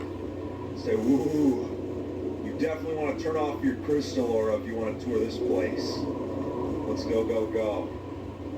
Now, I am in creative mode because this is a world download that Kane's Law gave me, but still, it should not hinder your enjoyment of this base. Now, first off, the entrance here, they had bedrock with glass covering it. They were not afraid to show their bedrock down here, but you got to remember, they were never showing pictures of it. So it didn't matter if they had bedrock that was visible as you were... And fit... When you're walking around while fucking... Well, that... and there's glass on the ground, it makes... and since the glass is the old school kind of glass, it makes it significantly harder to fucking see. Touring the base. Now, of course, Kane's Law put up these Aureus banners. He said this is one of the first things he put up, so it's always good to see the old Aureus banner I designed back in the day. This was a storage area. All the items in the frames are gone now just because they were lost with the world download. But still, overall, very cool storage area, as you can see. Let's head to the actual meat of the base. Now, this is the lobby. Look at this. This is the lobby. Blows my mind. Isn't that the giant tree? Whatever. Camera around real quick. You can see that the veins, or like the roots of the tree, are made out of sea lanterns going away from the central tree area. The dome here uses a design similar to Aureus with the gold sort of perimeter, and then also the white stained glass as well. And then down here, it's like, which section do we explore first? And like I said, remember, this is the lobby. The lobby. So let's get close to the main tree here. There's some pet parrots around. Very cool, very cool. You can take a look in here. We have the member list. So now you'll get to see who was all here. Kane's Law, Big Don, Bammer Beast, Killy Capybara, who, oh my goodness, Killer is an old player. Wow. It's crazy to see Killer Capybara up there. Varga Girl, Alpha Computer leaving his trademark sign. Hayer, another one of my old Warriors base mates, in with XCC2 and Yellowstone Joe. Legato was here, Parthicus, Tokrev, Negative Entropy, Jack the Ripper, and Beardler. Wow, so that is, man, talk about a list of legends right Alpha there. Computer. That is insane. I have history with a lot of these players, and they're all really good guys, let me tell you. Alright, so we got the member list out of the way. How the fuck did he get that text to do that? First? Let's go over here. Wow, look at this. Now, I'm going to be looking for signs and stuff. And what I love about this base is that all doors are automated, so you get to just go right through. Looks like this here was, oh, hold on, my chunks are not loading. Let's see if we can refresh those. There we go. We've got some livestock here. Apparently there used to be a pig spawner here, but of course Housemaster nuked all of them on the server. They're not there anymore. We got horses, mules, and donkeys down here. Got the cows, got the cattle. Here we've got the wool farm, all the different colors of sheep. Very cool. So let's see if I can kind of sneak by here in fly mode. There we go. Now look at this. Look up. Do you see that? That's ocean above us. Kane's Law, it took him about a month to dig all of this out, but just look at this. And there's nothing to have in a it. walkway up here, which is why you got this random stone section not really built yet. He was going to have a walkway and it's going to go all the way around, but just look at this.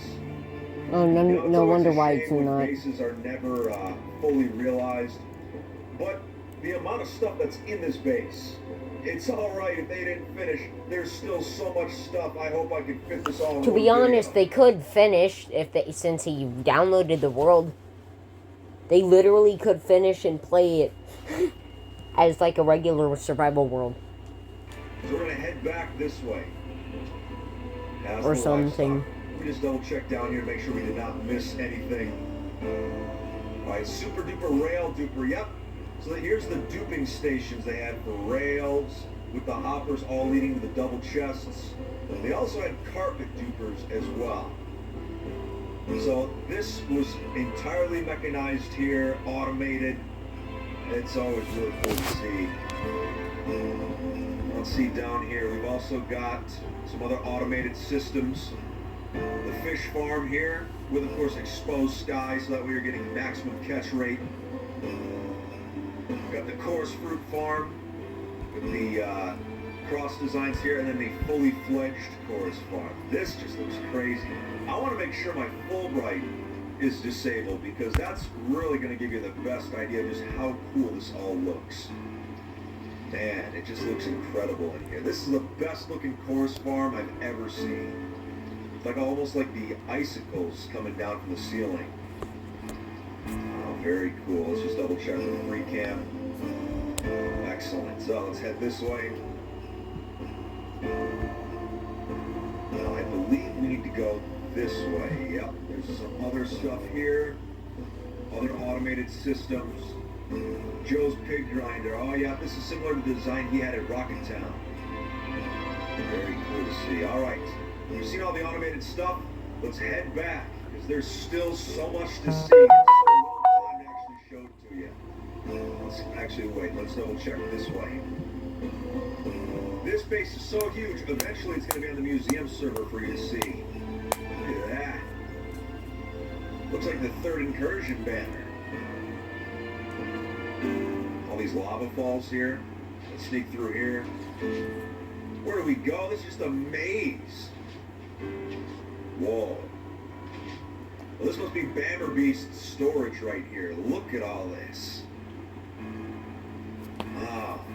Well, he never ran out of stuff, that's for sure. Got some other Probably did. rock formations here. Looks A like lot this more part than is you complete. lot more times than you think. Let me free cam to make sure I'm not missing anything, because there's just so much stuff to see. Ooh, we have Bammer's library here, it looks like. Oh, wow. And I love that the floor, all the books just come and take a look at you. Look at that. It's a little trippy, isn't it? Got some bats flying around, too. The fact that you got bats to spawn on 2v2T, that itself is impressive. Holy cow. I mean, technically, it's not to be, but to be. Great. I love this library. that's the hallway from earlier. Looks like there's gonna be something that way. Technically, it's not 2B2T, but yeah, I know what you mean, because it's a world download file. Just make sure we're not missing anything. We hear some B group farms. Alright, looks like that's back the way we came. Alright. Oh yeah, good. So we're gonna head this way. This brings us back out to the foyer that we started in. Oh wait, hold on. We got a little meeting room here. There's just so much to see. I like the adding of the diamond ore there. That is very cool. Head out this way. Okay, we need to double back this way just a little bit though. I love the fact that the entirety of the base is pretty much underground. You realize I'm the owner of the chat, right? Alright, here we go. Look up. Do you see the sky?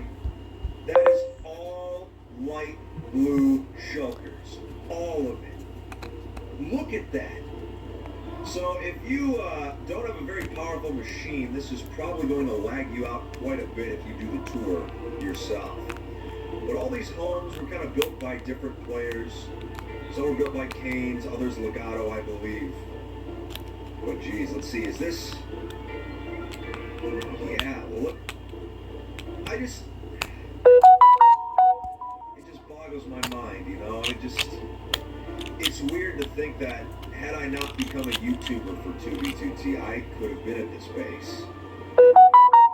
But can't dwell on the hypotheticals. We just got to admire it for its beauty and those that built it. 100%. Let's take a look through here if we can.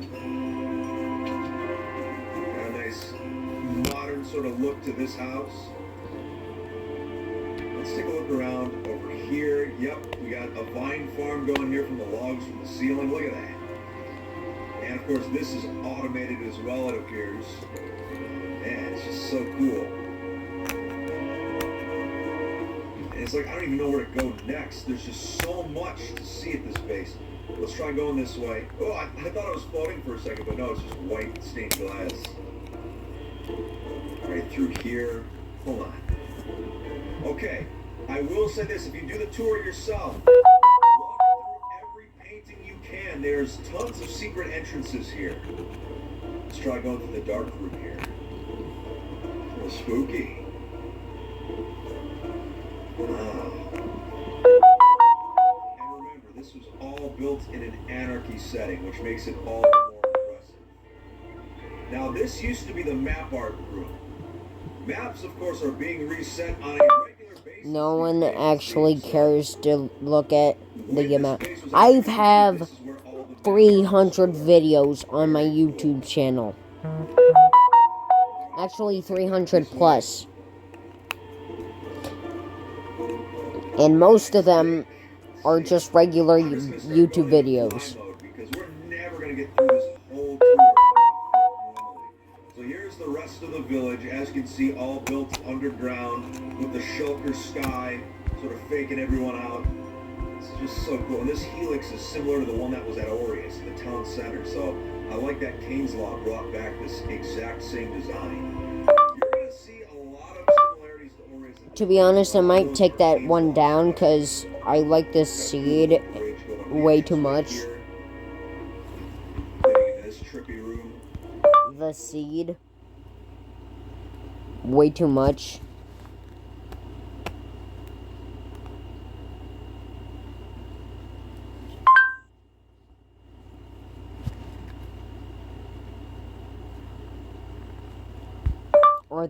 Or those three, I mean.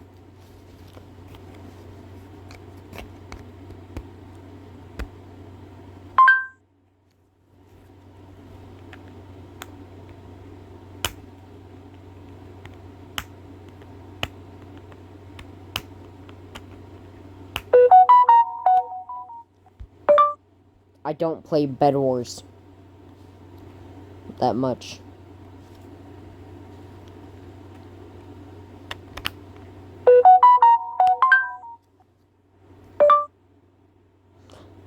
I'm shit at the game.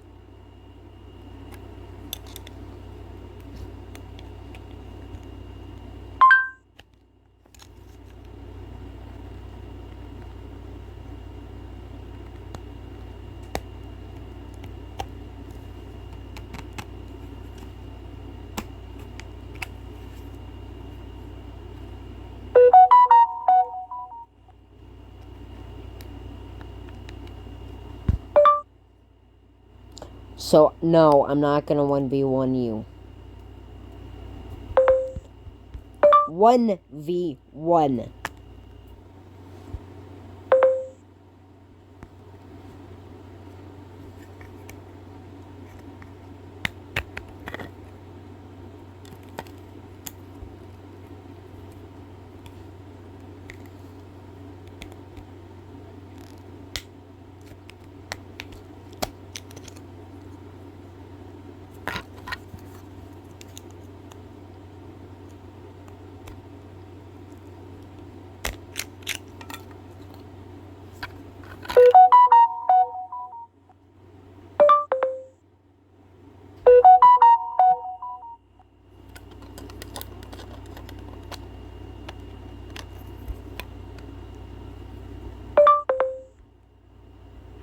That's what mostly all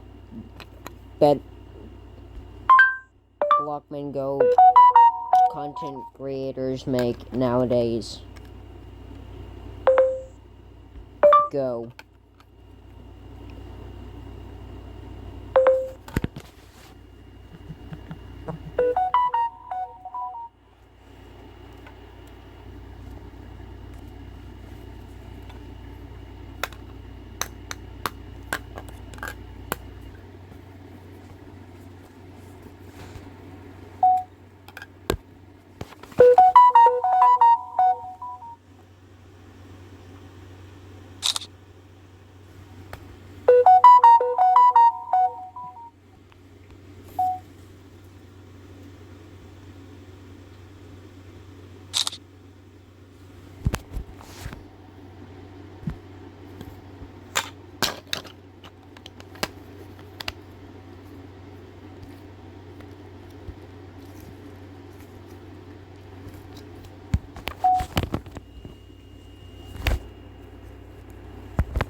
To me, it's just gay.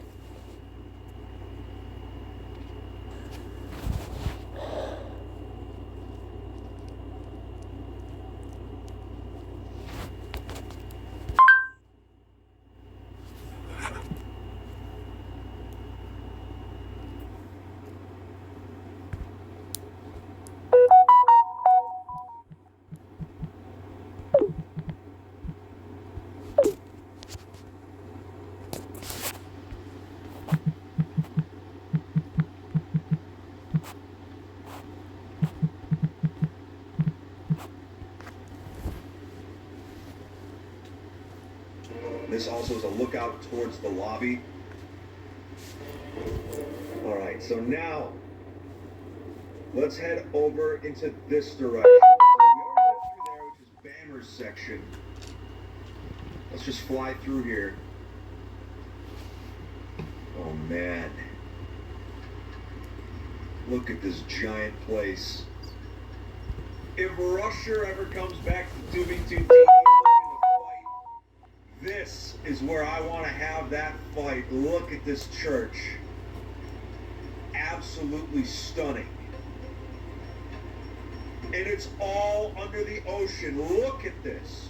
Just imagine if you're boating along and you see this And then, underwater. yeah, and then that just fucking, you're not paying attention until you look randomly, just look down to admire the view of the, or to see how deep the water is, and then you just see that. Hands down, best base reveal of 2018. This is the best base I have seen so far this year, and it's already one of the best bases I have ever seen on 2v2T.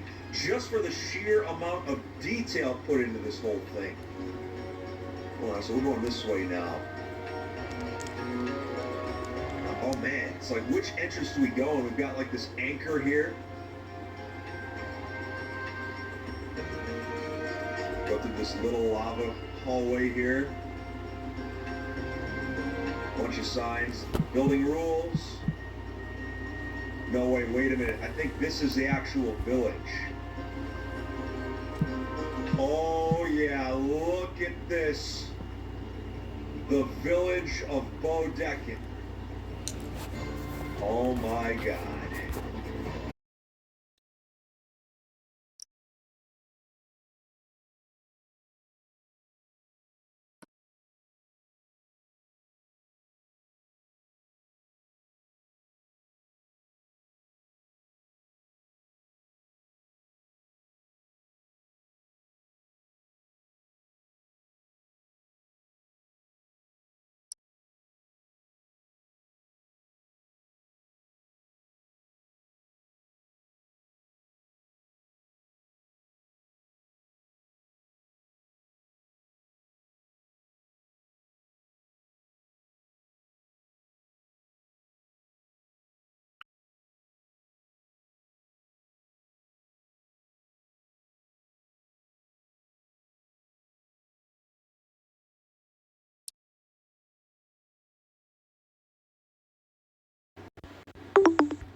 So cool.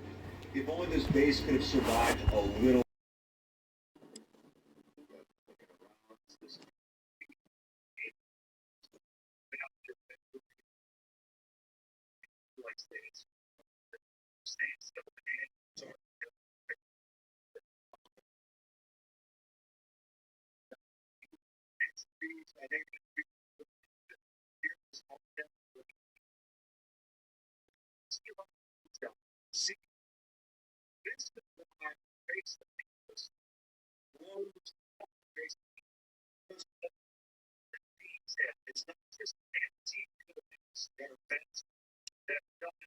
So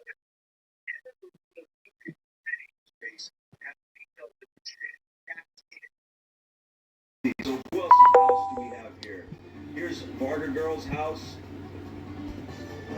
That's a really cool use of like. Are those wait? Bone blocks? Like it.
Oh.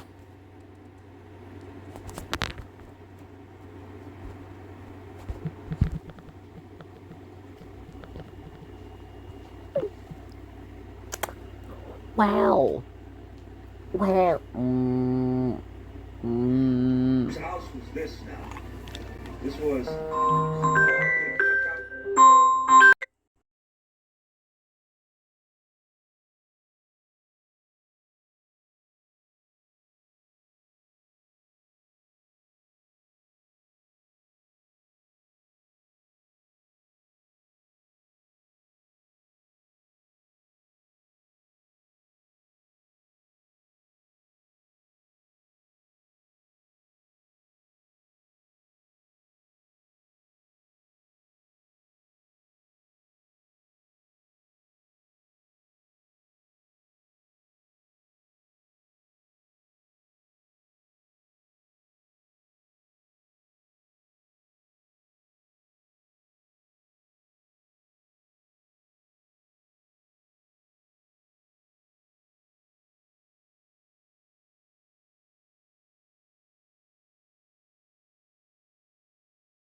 going on. We're going to elaborate a little bit more in the next video. Make sure that you watch the second part of this video.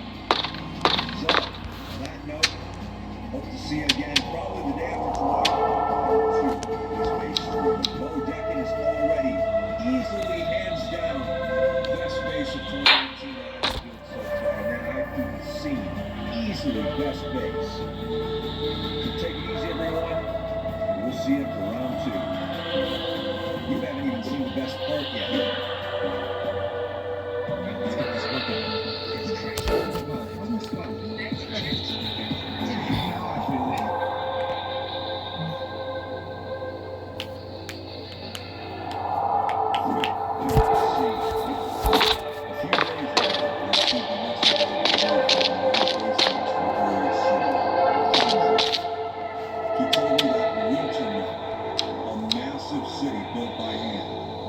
Just been built. A base almost a year in the making. Kept secret from the rest of the circle. The World Dollar was taken just before the city fell. Cainslaw delivered it to me. And he told me that the founders of Wintermelon wanted me to tell their story.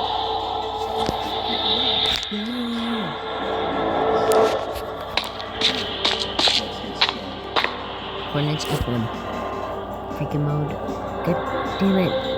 No! 2b2t.org is the oldest anarchy server in the world.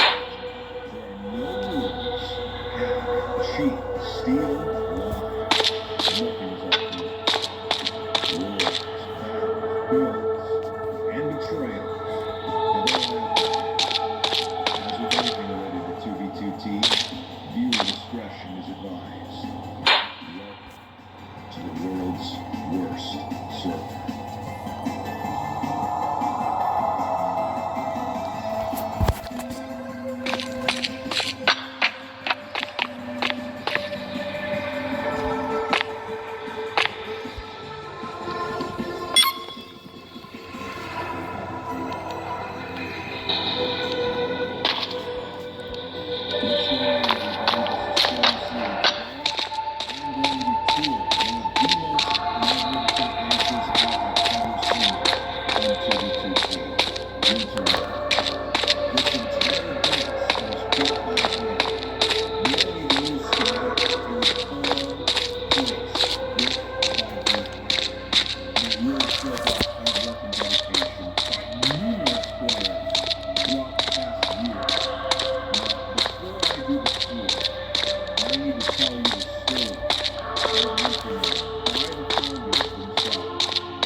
History is written by the victors. In the case of 2b2t, the most persistent players.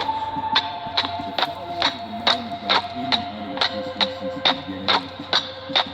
Then the last year became a force to be reckoned with. It all started with the Melon. Dozens of Melon fans escaped. Boys kept praising the Melon at any time. It was these very same Melon followers that Russell stumbled upon in his very first video. In a way, you could say that these Melon followers allowed Russell to succeed in his story. The Melon Council was established in May 2016 after the Melon Please, I sit in the building. spoke to a dedicated following. The store is now closed. Please, I sit in the building. Melon has been praised in many ways. The store is now closed. Please, I sit in the building. Churches have been built, melon sanctuaries, and melon monuments. The city of Acacia, started by the lone loner, Buffer, Urban X Risk, and DeGray, was the holy melon city. And so, with Buffer's church in completion, the melon worship meme on Chatspam became permanent. Urban invited more to Acacia, including his brother, Erake Machine, Juke Police, Jadinger, Vaccant, and Tashi. After the war between Rushers and veterans, and after the Camping Rusher and I had made peace, the city of Wintermelon was founded by Tashi and Vaccant, looking to expand their influence. What started out as just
actually had seasons here? That's pretty funny. Wow. I mean, I'm still taken aback. That's so awesome. Would you look at that? It's actually snowing now, so I guess winter melon has earned its name big time. I'm going to make sure I go back this way to make sure I don't miss anything. This, from what I've been told, is one of the most detailed cities in QB2T history. Just the amount of tiny details. That's the kind of detail I like in a world. Just adding small details, leaving no space truly empty. I mean, that's something to really be proud of. Winter Melon Community Stadium.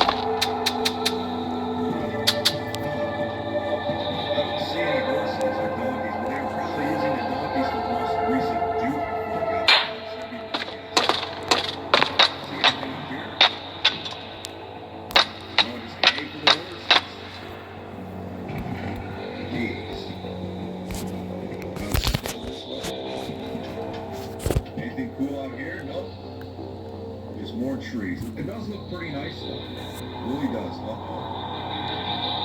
Got a visitor. Come get some. It's a long time.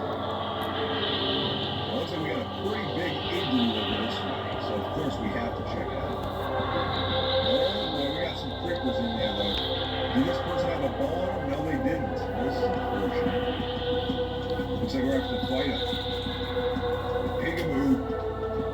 I see you. Take that.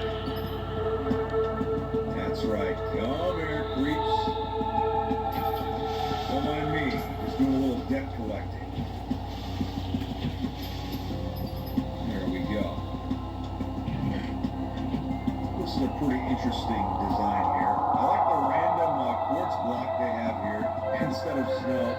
Probably just a little quick fix they thought no one would notice, but I noticed it. Look at this. This whole area down here seems to be trained out. It used to be like I think. I don't know. So we head over this way. I really like this tree. This tree too. Like even if they grow, this little area.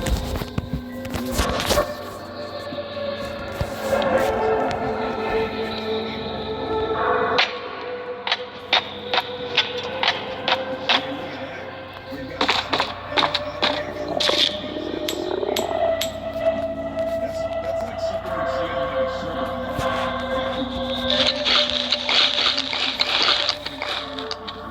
That is absolutely insane. Wow, we got like a little church over here. Maybe or just a little tower. I don't know.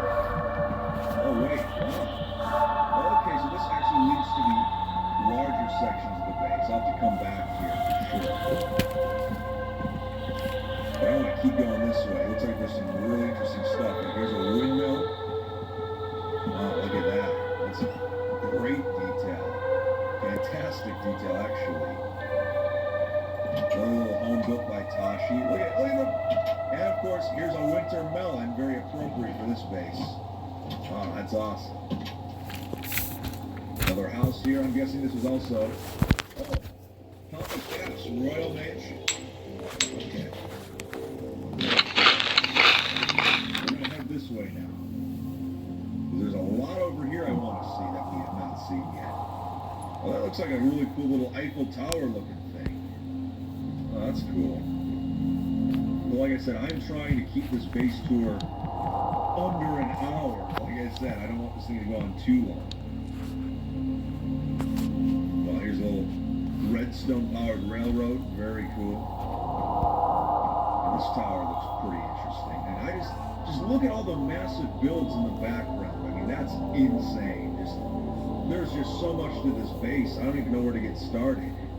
Even though I have gotten started already, I still don't know where to start. To Gold Farm. There's a Gold Farm? Maybe that's it up there. Well, I'll have to check it out after this tower is done with. Wow. This goes up. Oh, this looks like a walkway.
didn't mean to whistle.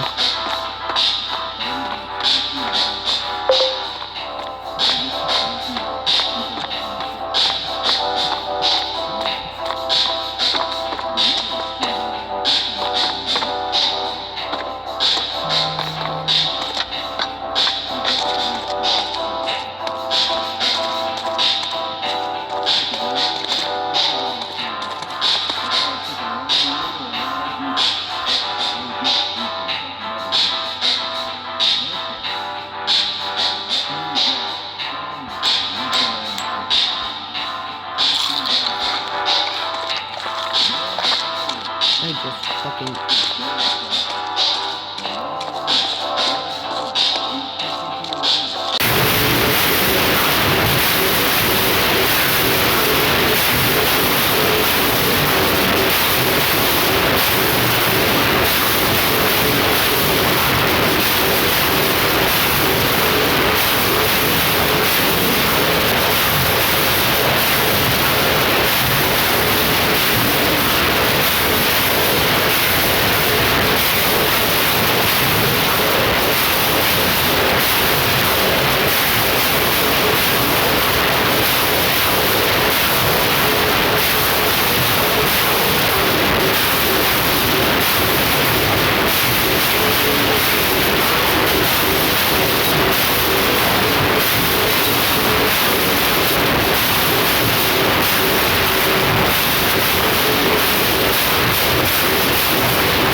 Stumbling across 2B2T ruins and the Valley of Furnaces. Now, the server was way more than just these handful of players. Housemaster revealed that by the summer of 2011, 37,856 unique people had joined 2B2T. Groups like the Fellowship of the Diamond were established, as were bases like Ravendell, Boat Murdered, and Squid Base. Squid Base was founded by Passio5, Police Mike 55, and a few others. At the base, Passy built a castle with a netherrack roof. When NFE was destroyed, XCC2 joined as well. But the base mates got word that their home may not last for long. They found out someone was hunting them, and that player's name was Pop Bob. Yep, you're fucked. Pop Bob was a notorious griefer, so the Squid Base inhabitants were frightened at his arrival. In speaking to him, the squad tried something unexpected. Pop Bob reciprocated. They invited him to join the base, and he did, contributing to it greatly. He built a glass biodome, a large mob grinder, and an Man, you underground serious? layer. Really? Then, one of the base mates leaked the coordinates to Luke to the Bun, the griefer who destroyed Camp Face Punch. With the cords, Luke and his friends, Tytoons281, traveled to Squid Base to destroy it. At the time, only Passy was online to defend it. He managed to kill Tytoons and made Luke combat log. Together, the group initiated Damn, you combat to prevent great, motherfucker. Tytoons from getting the satisfaction of blowing up the base. In Minecraft, every one block in the Nether translates to 8 blocks in the overworld, which makes it an extremely effective method to travel far distances. However, on 2B2T, there was a bit of a problem. According to Police Mike 55, if you logged out at certain parts of the map in the Nether, you'd rejoin on the unbreakable bedrock Dumbass. with no way to get down. This was a major headache for Housemaster, who was constantly dealing with people getting stuck up there. A couple players sent Housemaster a post from the Minecraft forums, where a server owner described how he had that same issue of players getting stuck on the Nether roof, and made a plugin to stop it. A couple people in the comments said they tried the plugin out, and it worked. So Housemaster installed it, and the issue was solved. Anyone on the nether roof could type /stuff and they'd be teleported down. But little did Housemaster know, the plugin was written to give Pop Bob, Police Mike, and a select group of other players backdoor access to the server. They could teleport to anyone they wanted, spawn in items at will, and bypass Housemaster's anti-fly plugin. How did this happen? Didn't that plugin come from the Minecraft forums? Well, it did, but the plugin was written by Pop Bob himself. But what about that forum post? Well, that was written by Police Mike 55. The people in the comments, Pop Bob's friends. The Squid Base squad created a clever ruse to get a major advantage over other players. With this backdoor access, they could do whatever they wanted. Since Squid Base was destroyed, they moved to a new location and started building. Now with access to infinite materials, they called this base Plugin Town. Since it cost them nothing, they literally built with iron, gold, and diamond blocks. Passy created an elaborate system of underground chambers he called dwarf tunnels. But the plugin wasn't just used for building. They spawned in illegal items like pig spawners, spawn eggs, locked chests, water source blocks, and end portal frames. Pop Bob reveled in this power and went to 0-0 to place gas eggs to harass different players. He could also access anyone's coordinates to grief their bases. Pop Bob and Police Mike even created some end portals, but they didn't activate.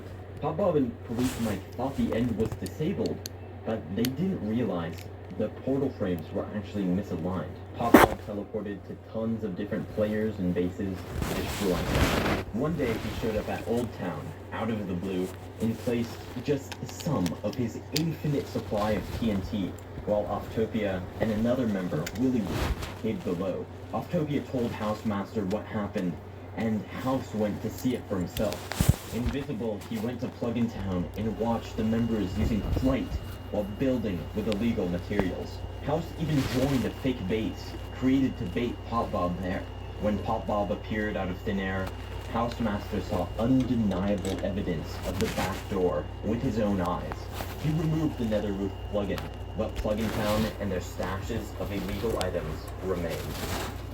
In 2012, the gods were angry. Twice. XCC2 went to spawn to discover a lightning storm. A few months later, it happened again, this time recorded by Computer Techie. Housemaster must have been experimenting with lightning. These thunderstorms, or thunderstorms in general, will not cause any issues later on, I swear. Anyway, after Old Town was griefed, its members went in a couple different directions. The Judge Holden and other members like Willy Roof and JDW99686 started traveling the Nether. Their friend Amma Lumix had the idea to build a base farther than anyone had ever before, 1,000,000 blocks out in the overworld. He reasoned no one would travel 1,000,000 blocks out just to grief. As they were making the journey, they invited Octopia, but he declined in favor of making his own base. At the coordinates 1,106,000, they started building, and invited other members like Chris Lighton and X0XP. 2B2T's rule of no rules also applies to the chat, and Chris Lighton was famous on the server for spamming the message, "Chris Lighton is the king of 2B2T, you mad?" This annoyed much of the player base. Aggravated with Chris Lighton and a couple other 1,000,000 base members, X0XP blew it up. Someone even figured out Chris Lighton's real name was, in fact, Chris Lighton, meaning he doxed himself. I heard rumor that the player who figured this out was able to get Chris's mobile phone number and call him. This spooked Chris so much that he quit 2B2T forever.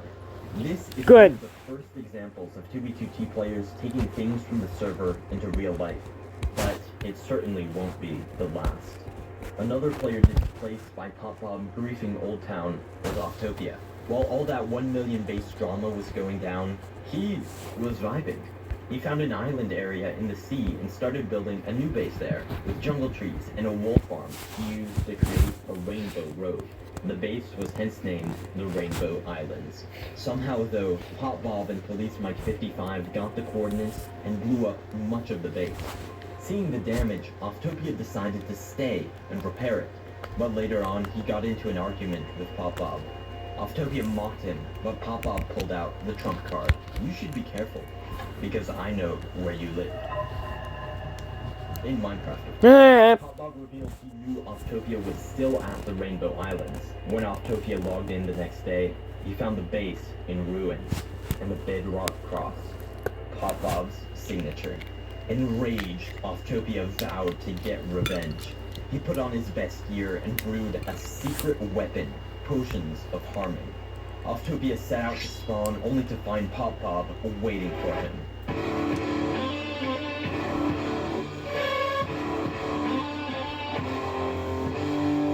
After several sword exchanges, Optopia realized he couldn't beat Pop-Bob in hand-to-hand combat. He had to use a different strategy.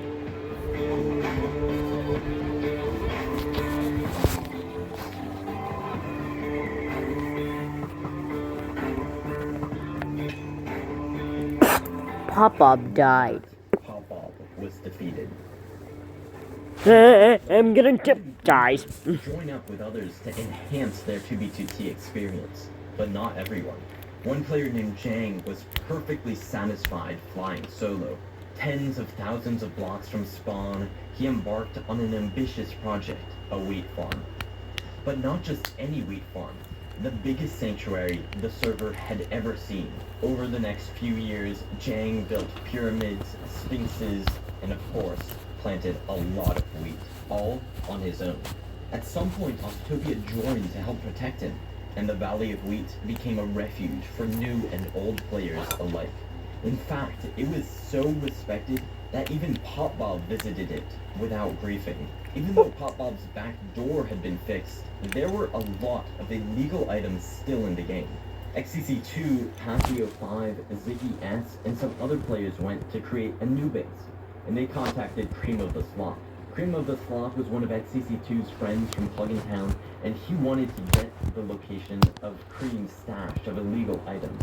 Cream of the Sloth told them where it was, and XCC2 and Passio 5 retrieved the loot, including spawn eggs and bedrock.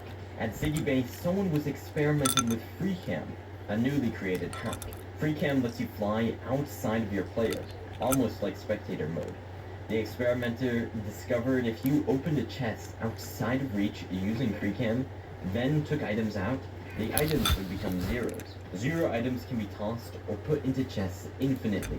This was a new duplication glitch. XCC2 and the others set up auto-clickers to fill chests up with these duped items, and duped the illegals they got from Cream of the Sloth.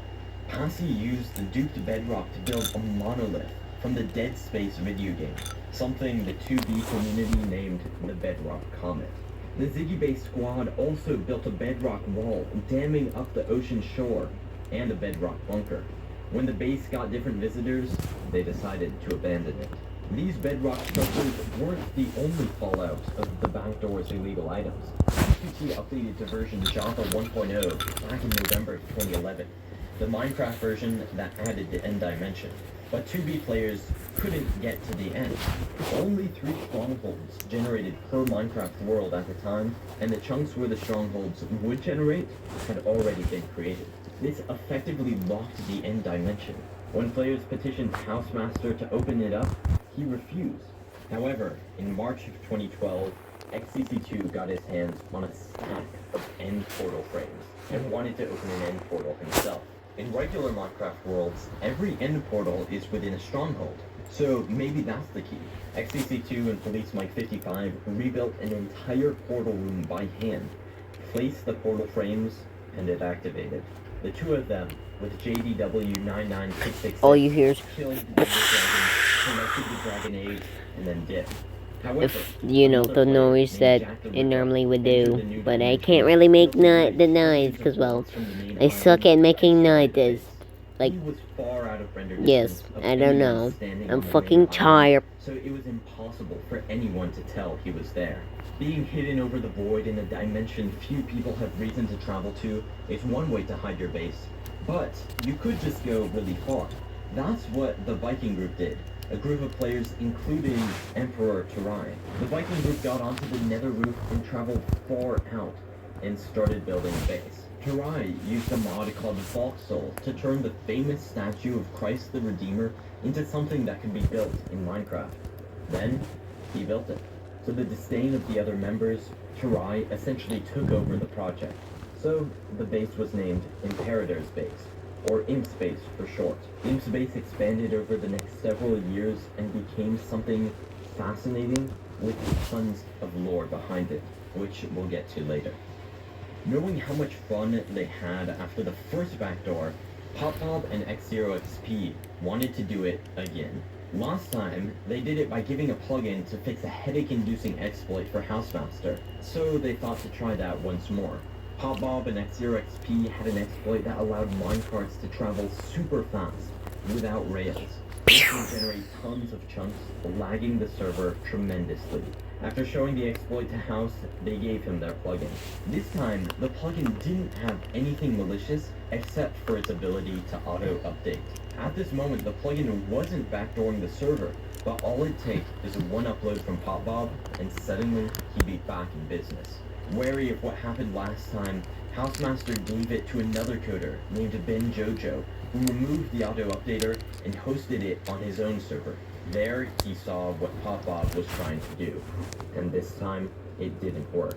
Housemaster must have been pretty irritated with PopBob. Not only was he trying to backdoor the server again, but House was still dealing with the repercussions of the previous backdoor. He wasn't happy when he found out players generated the end, so in the summer of 2012, he completely closed it. Jack the Ripper was still basing there, but logged in one day to find he was in the overworld in the exact same coordinates as with his base and the entire dimension it was in now Thanos snapped. Jack went onto the nether roof to do something else. He traveled so far he made it 4.4 million blocks in the overworld on the negative axis. He called this base the Lands. The Lands technically has a longer name, which I will refuse to utter. The server updated to Minecraft 1.3 in August of 2012, and 1.4 a few months later. 1.3 brought written books into the game, and 1.4 brought the Wither. Written books were pretty cool because players could sign messages to one another, write diaries, and create cool collectible items. However, 2b2t players will find a way to exploit any feature, and books were no exception. X0XP was browsing a hacker forum when he learned of an exploit called the Book Hack. This edited the NVT data of books and could add any enchantment at any level.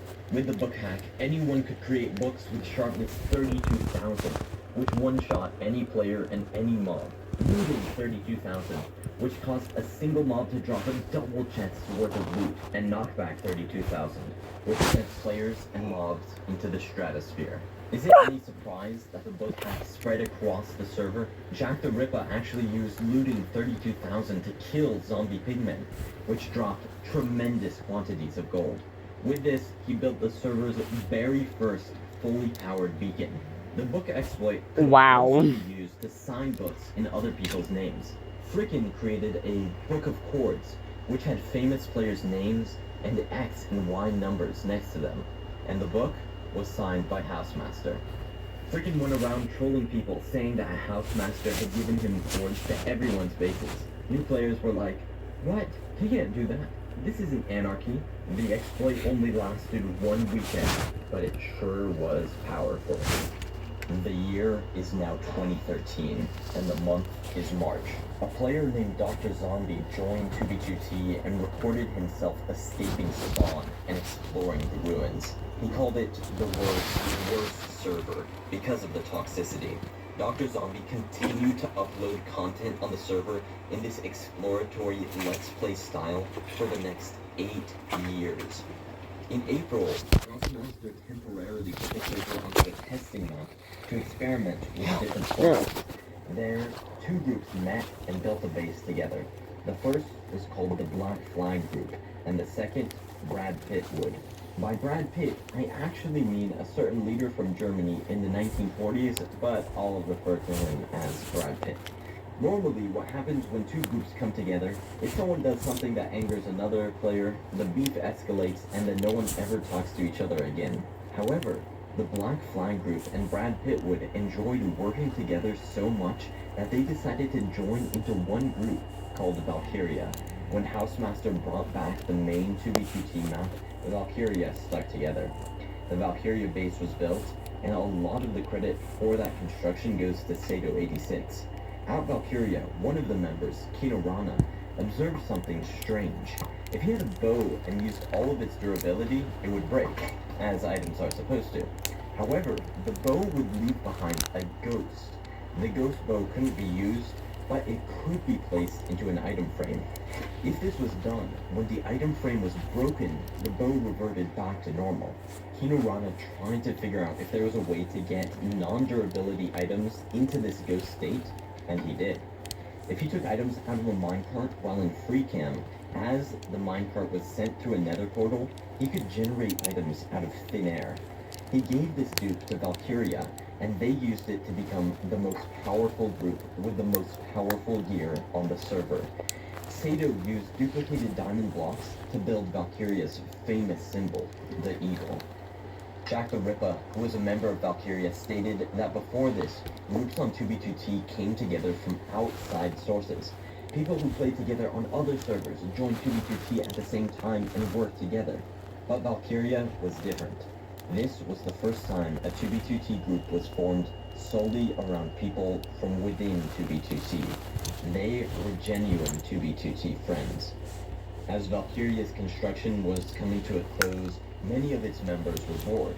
When people are bored, their minds start to think, and one of the group's founders came up with the idea of invading Spawn. Sato said usually that idea would be refused, but the conditions were perfect.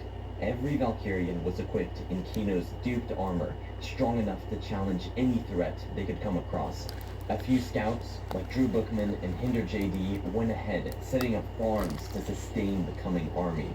As part of their invasion, Valkyria decided to occupy 2K2K, a symbolic place. They cleared out all the withers, killed a bunch of new players, but 2K2K soon fell to griefers. The whole event lasted just a week, and there were no clear goals, no objectives, and little organization. It was labeled a failure, but set the stage for monumental events later on. This was 2b2T's first incursion. The Valkyria wasn't without drama though. Drew Bookman wasn't happy with the way Sato was running things, so he burnt down several houses, stole items from Kino's vault, and eventually left the base. A few weeks later, Valkyria was griefed, and all fingers pointed towards Drew Bookman. Because of this, he took a break from playing the server. Soon after the first incursion, some more stuff went down.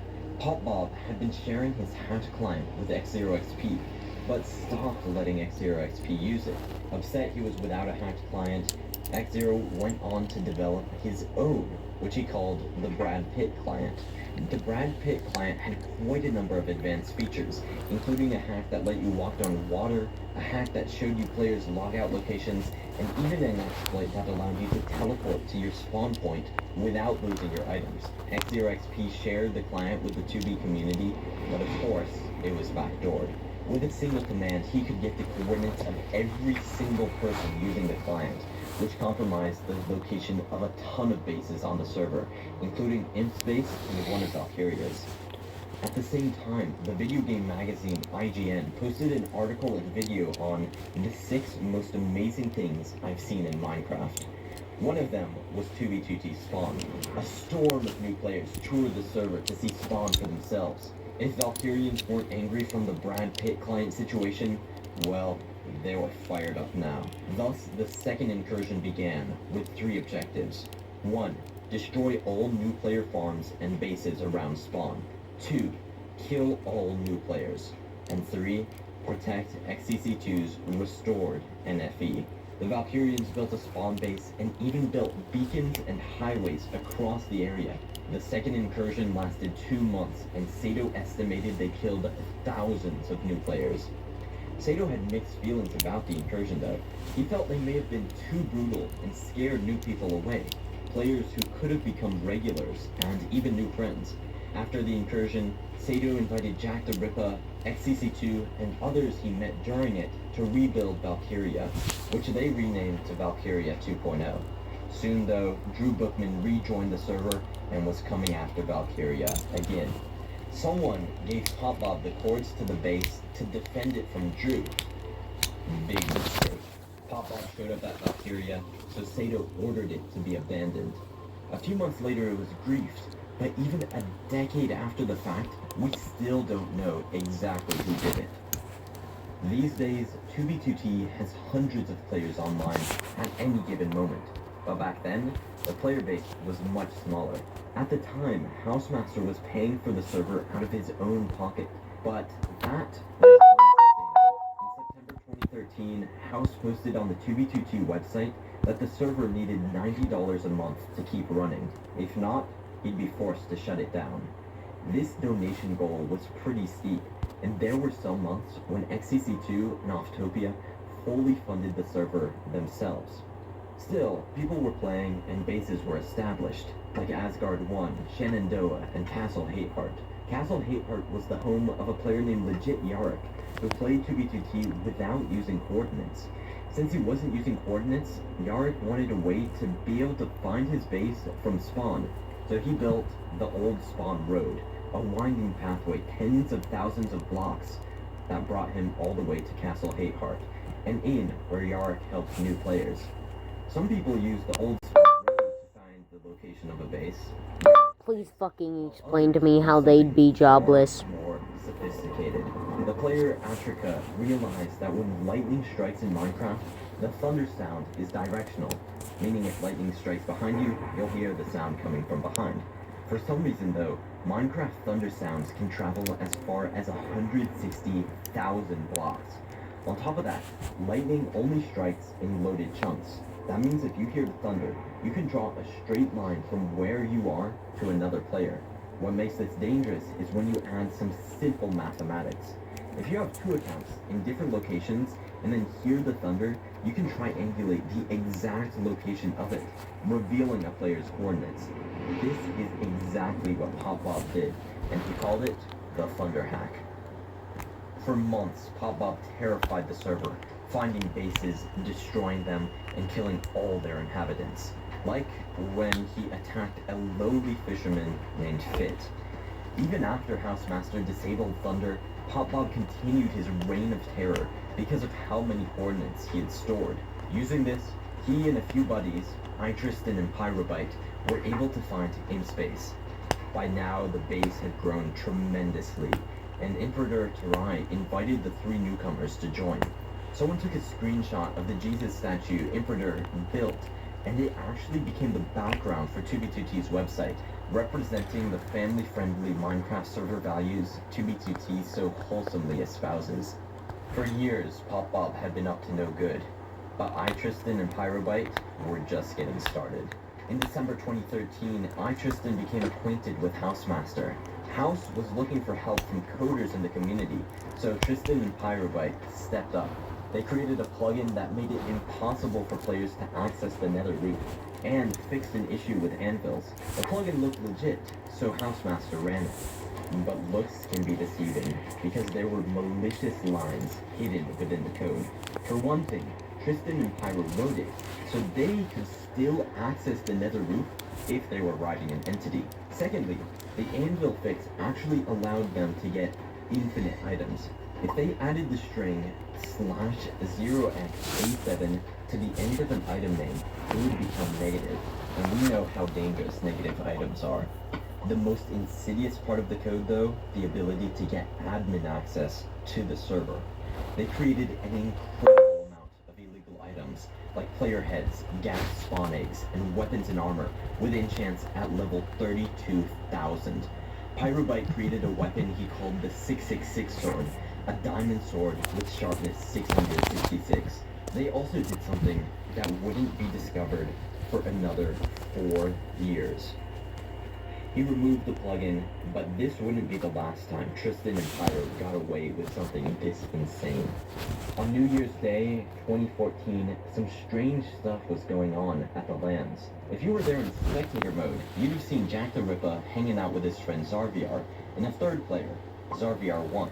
This wasn't an alt of Zarviar, it was actually a clone. And when Zarviar's clone was killed, It dropped all of his items. Zarvier had accidentally discovered a duplication glitch, but he didn't know how to replicate it. Jack the Ripper started experimenting and learned that the server would kick you if you sent a chat message the same moment you joined, as long as you were writing an entity. This created a clone that could be killed to duplicate an entire inventory, but it had a problem. The clone showed up as actual players in the tab list, with a number on the end. Even when the clones were killed, they were still on the player list. People got suspicious, but the dupers claimed, oh, these are just alts. They weren't. If too many clone ghosts were on the server, it would completely crash. Because of this, Housemaster stepped in and patched the duplication glitch. According to Jack the Ripper, 2b2t's main map was down from March until almost June. The main server was struggling with crippling lag, and Housemaster was trying to figure out how to deal with it. But when people got back onto the server, things were pretty much back to normal. And by normal, I mean angry and ready for destruction. One player named Javazon had joined 2b2t and was bragging about how he was going to destroy every old player base and monument on the server. He said he'd destroy Patsy Town, he'd destroy NFE, he'd destroy the Valley of Wheat. This got on everyone's nerves, and they wanted to do whatever they could to stop him in his tracks. Someone caught rumor that Javazon was staying with Oremonger, a player who mostly kept to himself. Pop Bob had Oremonger's ports from the Thunderhack, so people got prepared for the invasion.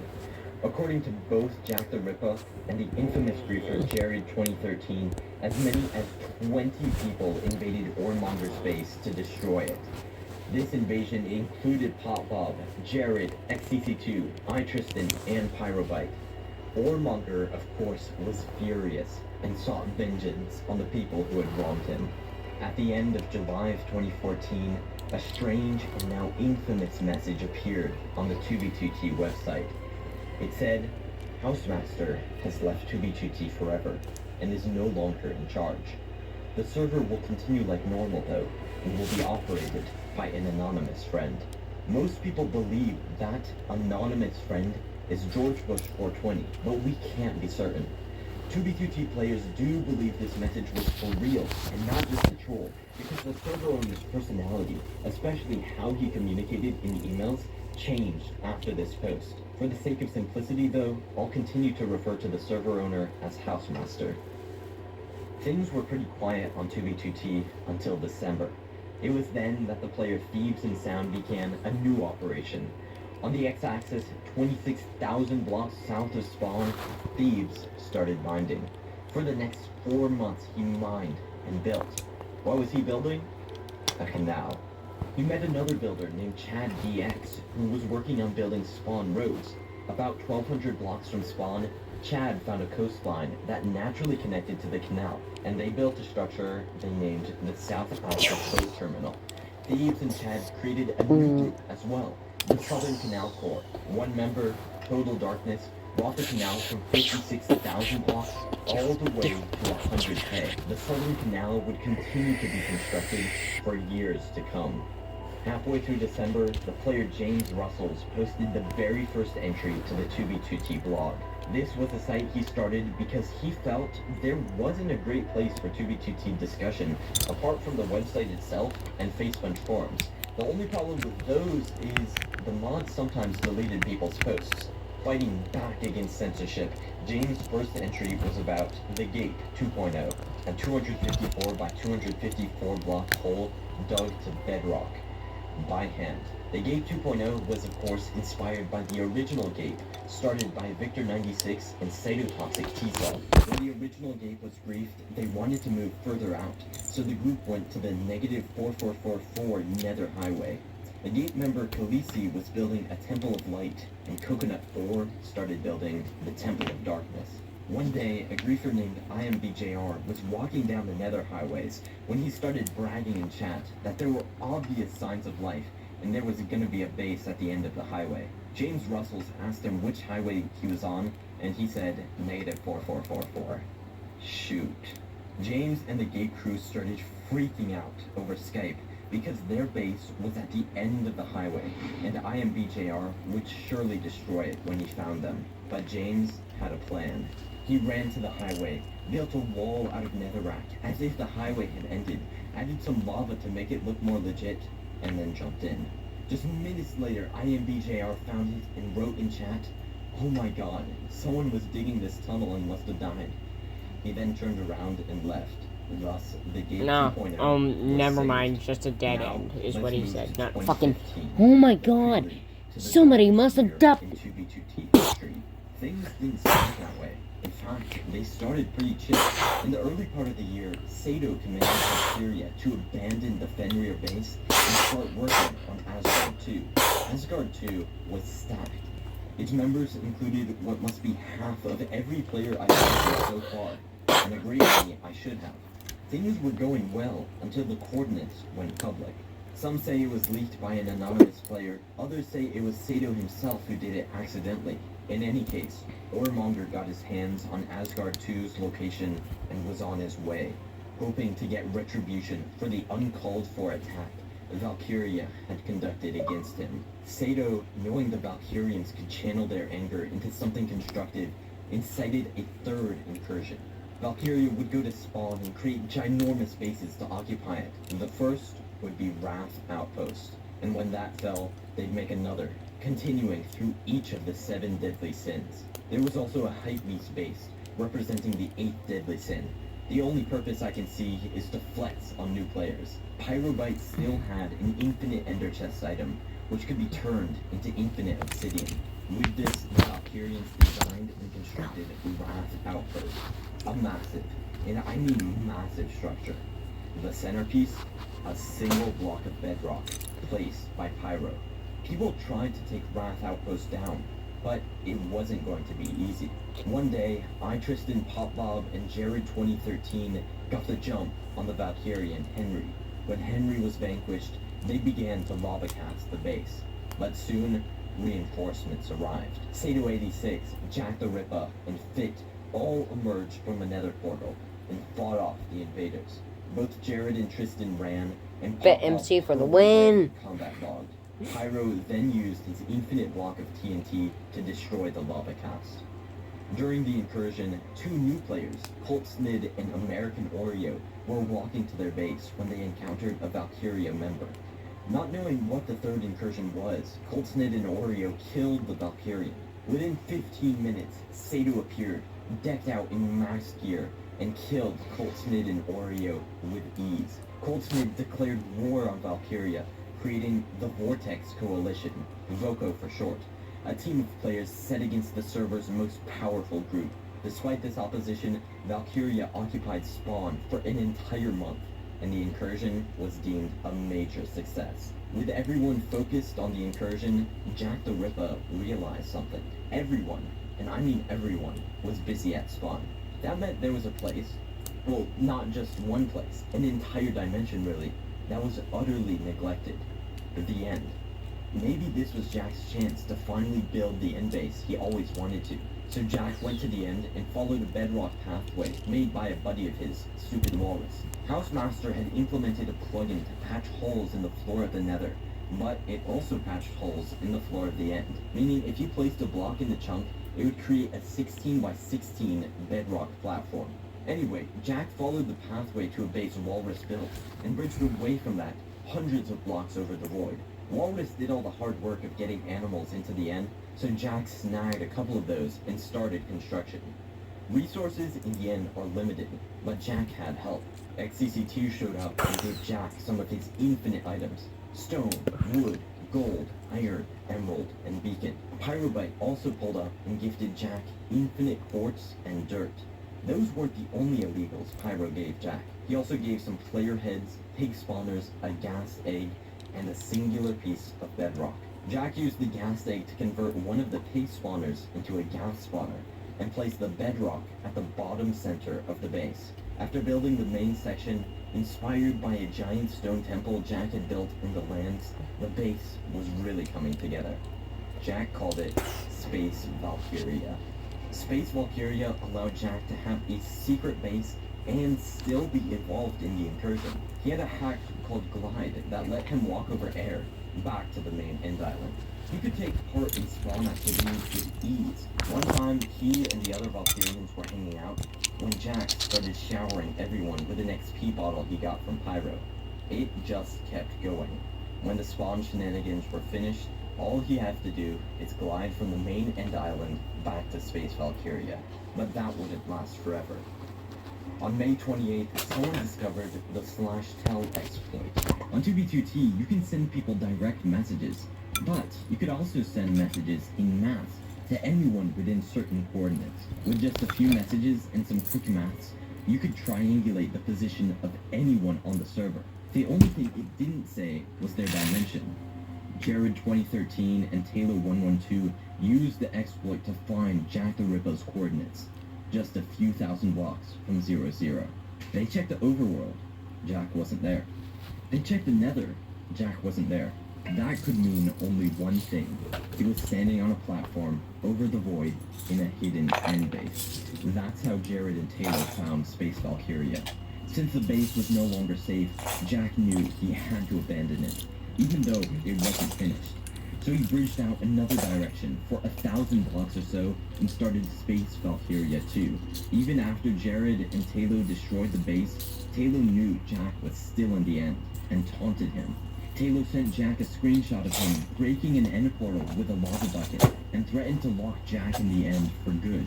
If Jack died and all the end portals were deleted, his base would be lost forever. But Jack had everything he needed. He had all the materials he needed to construct an epic base and a client that made it close to impossible to fall into the void.